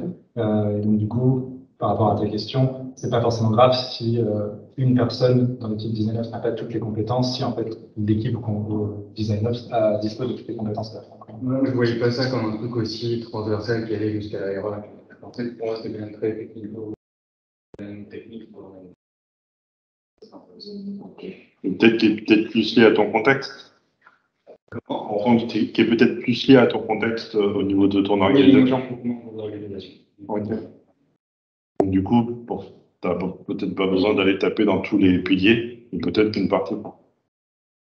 Vas-y. Moi, j'ai une question vraiment de l'autre côté, c'est-à-dire du début du process. Comment ça se passe, votre interaction, surtout dans le grand groupe, avec la marque, le marketing? Parce qu'en fait, là, vous avez parlé beaucoup de product, et du coup, il y a cette relation étroite entre design et développement où la tech, on arrive à faire le pont. Mais à quel moment vous embarquez aussi le branding dans tous ces process, parce que c'est la marque qui veut renforcer? Là-dessus, je peux répondre. Donc nous, on a une équipe brand qui avait avant une double affiliation entre les équipes growth marketing et l'équipe design. Et en fait, là, on est en train de créer, on vient juste de recruter un directeur qui va être Design System Language. Et donc, dedans, il va y avoir brand, UX writing et design. Et donc, le but, c'est vraiment d'essayer de créer de la cohérence entre ces équipes-là. Mais en fait, déjà, depuis que je suis arrivée, l'équipe Design System et l'équipe Brand sont des équipes qui se parlent beaucoup, qui essayent de collaborer un maximum. Mais en fait, comme ils ont aujourd'hui des objectifs différents, c'est un peu différent, c'est un peu compliqué pour eux de s'aligner sur des initiatives. Et donc là, le but, c'est d'avoir ce directeur qui va essayer de créer justement des objectifs communs et que ça facilite le travail de l'équipe. Parce qu'aujourd'hui, des fois, ils veulent travailler ensemble, ils sont un peu en porte-à-faux par rapport à leurs différents objectifs et c'est ce qu'on veut gommer. Donc, pour l'instant, c'est plus une ambition et une picture qui a été posée par Léa, donc notre VP. Et puis, on va en reparler dans 6 mois avant pour voir ce que ça donne. Merci. Ouais. Moi, de mon côté, en fait, pour le moment, on est dans une phase actuelle où c'est difficile de communiquer avec les équipes brand et les équipes de product. On espère beaucoup du design system de recréer justement ce lien et d'avoir moins ces problématiques politiciennes qui se présentent et qui mettent en difficulté pas mal de monde. Donc voilà, on a intégré l'administrative aussi au fur et à mesure dans le processus de conception aussi. Et dans le cadre du design system, bien sûr, les personnes qui sont attraites à gérer l'identité de marque vont être bien sûr incorporées. Mais là, l'objectif principal en premier lieu, c'est de viser les populations de product designers et de développeurs. Et dans un deuxième temps, de faire appel à la direction artistique, au commerce, au marketing. On y va doucement parce que c'est un gros sujet, le design system. On peut vite perdre aussi. Donc voilà, il faut y aller. Là, je rejoins tout à l'heure Julien, c'est que la communication c'est important, mais il faut la distiller judicieusement des fois pour des enjeux politiques. Ok, merci. Ça répond à ta question? Oui. Ok, top. Est-ce qu'il y a d'autres questions? Vas-y. J'en ai une. Alors, je ne sais pas si ça a été le cas pour vous, ça tourne un peu autour de la collaboration, agilité, design. Est-ce que vous avez été dans un contexte, et si oui, expliquez un peu comment vous avez géré, où l'agilité avait 1, 2, voire 3 temps d'avance sur mettre en place des méthodos et notamment, parfois en débordant un peu sur le périmètre design. Et si c'est le cas, comment vous avez fait pour revenir avec, mettre en place le design ops, acculturer, en sachant que du coup, ça allait peut-être pas tout à fait, c'était pas tout à fait en phase avec ce qu'ils avaient pu mettre en place avant, voilà, qu'il pouvait y avoir quelques petits achoppements là-dessus. Voilà, question.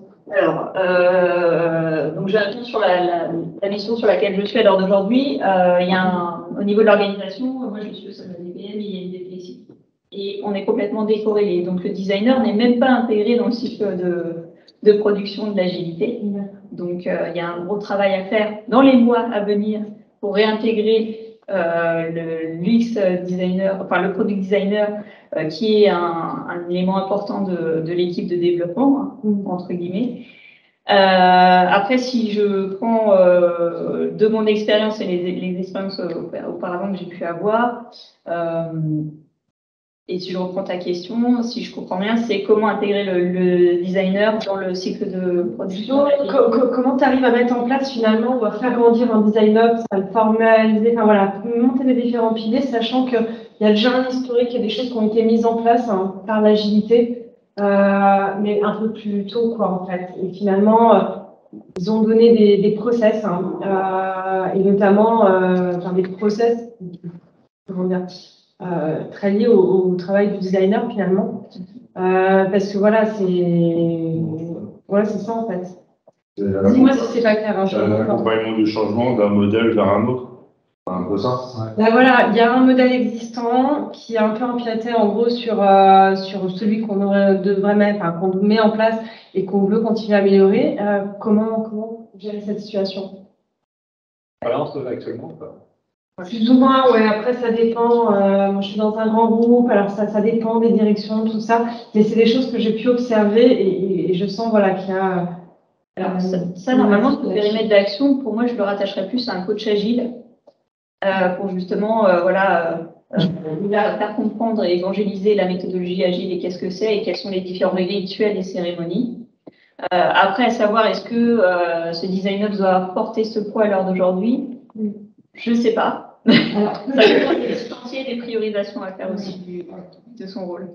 Peut-être j'ai un exemple. Alors, un exemple qui n'est pas représentatif de tout, mais vécu. Un des derniers trainings où j'étais, le coach agile est arrivé. C'est pas une caricature. Il a fait bon, on démarre aujourd'hui le training avec l'équipe. Donc moi j'étais là-bas en tant que QXR et UX sur le training pour accompagner, qui était un bon training, ouais. Et en fait, le coach il a dit bon demain tu me fais la user journey. J'ai regardé, j'ai fait pardon, c'est pas comme ça évidemment, et donc j'ai commencé à expliquer la méthode, ce que j'allais proposer.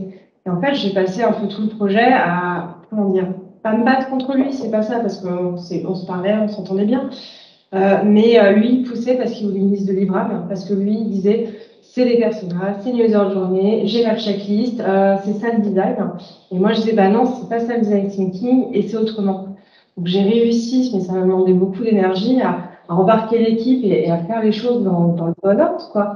Et surtout, ce qui allait vraiment être utile pour l'équipe. Mais c'était quand même difficile. Et je me dis, voilà, on a des gens qui sont bien intentionnés, des coachs agiles, mais qui ont ces process, leurs process, et finalement, des fois, c'est contradictoire avec une autre. Avant ce meeting, il avait connaissance déjà de votre approche? Ou pas forcément, et ce qui a créé peut-être cette incompréhension? Pas tout à fait, non. Non, pas vraiment. Après, moi, j'ai beaucoup expliqué, j'ai très vite sorti de la doc des trucs, fait des exemples.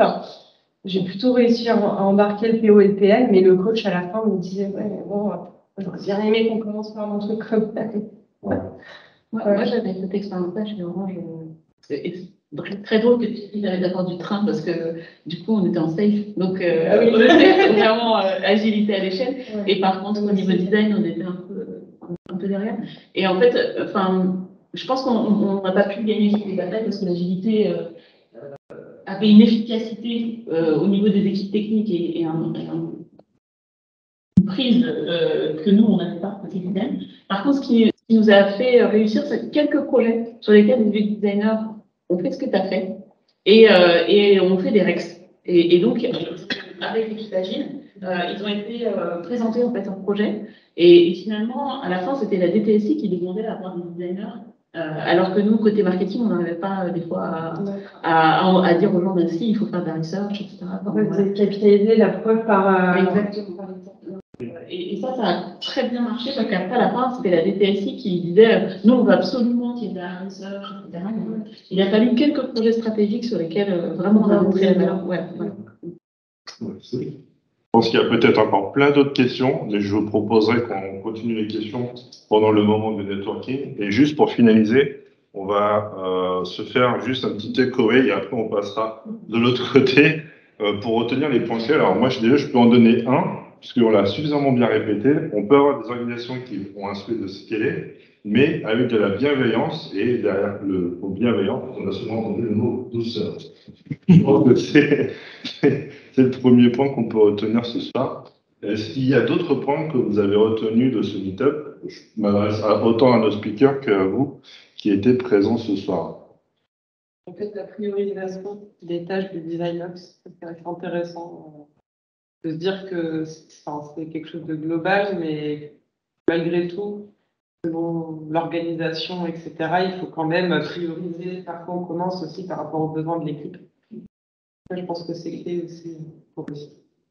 On a vu qu'il y avait plein de sujets assez théoriques sur le design ops, mais on ne pouvait pas tout échanger sur tous les sujets techniques. On a vu surtout qu'il y avait le terme de design system qui revenait assez souvent. Et c'est normal puisque c'est un sujet existant déjà au sein des organisations qui nécessite déjà par lui-même une très grosse organisation, mais à un moment, le sujet du design ops revient assez souvent du fait qu'il y a besoin de structurer, d'organiser, de recruter et de pouvoir aussi finalement s'aligner et de communiquer. Donc ça, c'est des sujets qui reviennent assez souvent et qui finalement reprennent l'ADN même du design ops.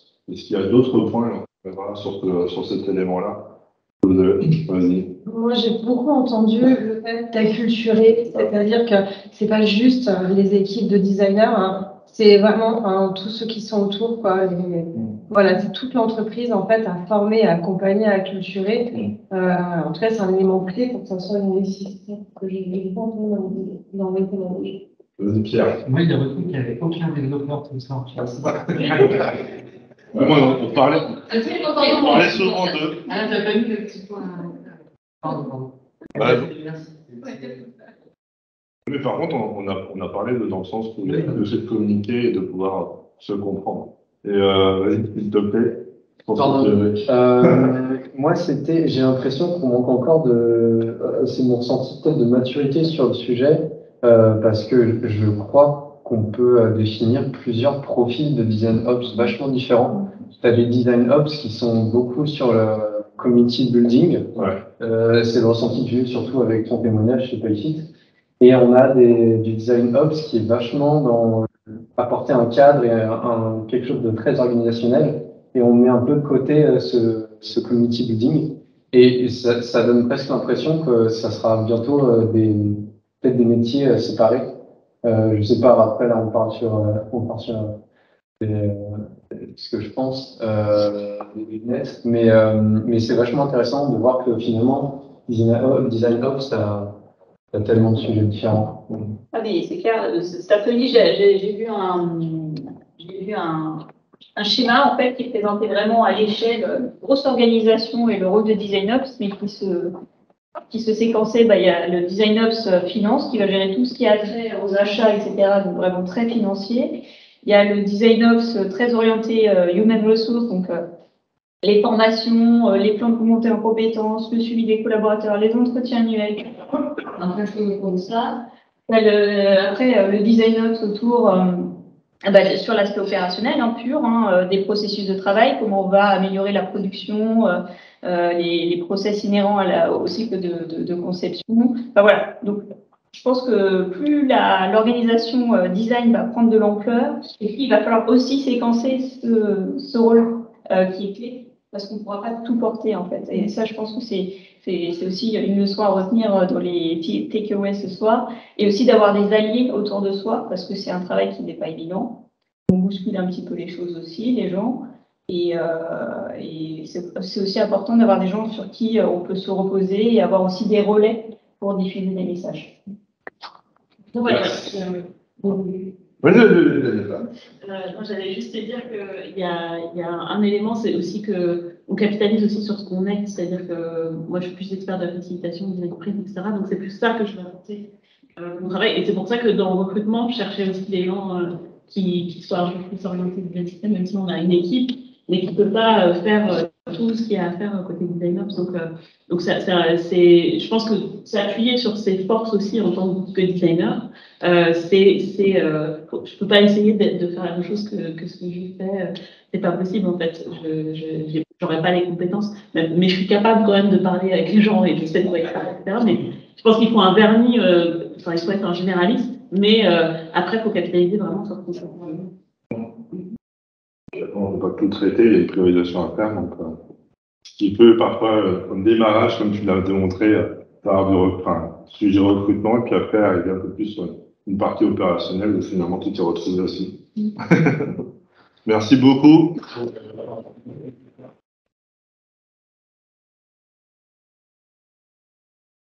Merci Jules, Annabelle, je te remercie Zaliata d'être venue. Merci à toi Anthony d'être venu à distance pour venir échanger sur le sujet. Et juste pour finir, donc on a aujourd'hui ce premier meet-up. Le mois prochain, le 17 mai, il y en aura un deuxième sur la valeur stratégique du design ops au sein d'une organisation. Donc là, quelque chose où on va rentrer un peu plus dans le fond du sujet. Et on aura l'occasion, c'est un sujet à définir, d'aborder un sujet pratique sur le design ops en juin. Donc ce sera certainement, je l'espère en tout cas, le lancement d'une série, parce qu'on a commencé à avoir des questions qui étaient un peu plus d'ordre technique. Ça me paraît totalement normal, mais je trouvais important de commencer par un premier meet-up assez, comment dirais-je, théorique, de poser un peu ces bonnes bases et d'avoir un bon schéma mental sur le sujet pour que la prochaine fois où vous puissiez venir, finalement, qu'on n'ait pas besoin de recommencer à zéro. Merci à tous d'être venus. Je vous souhaite une très bonne soirée. Merci.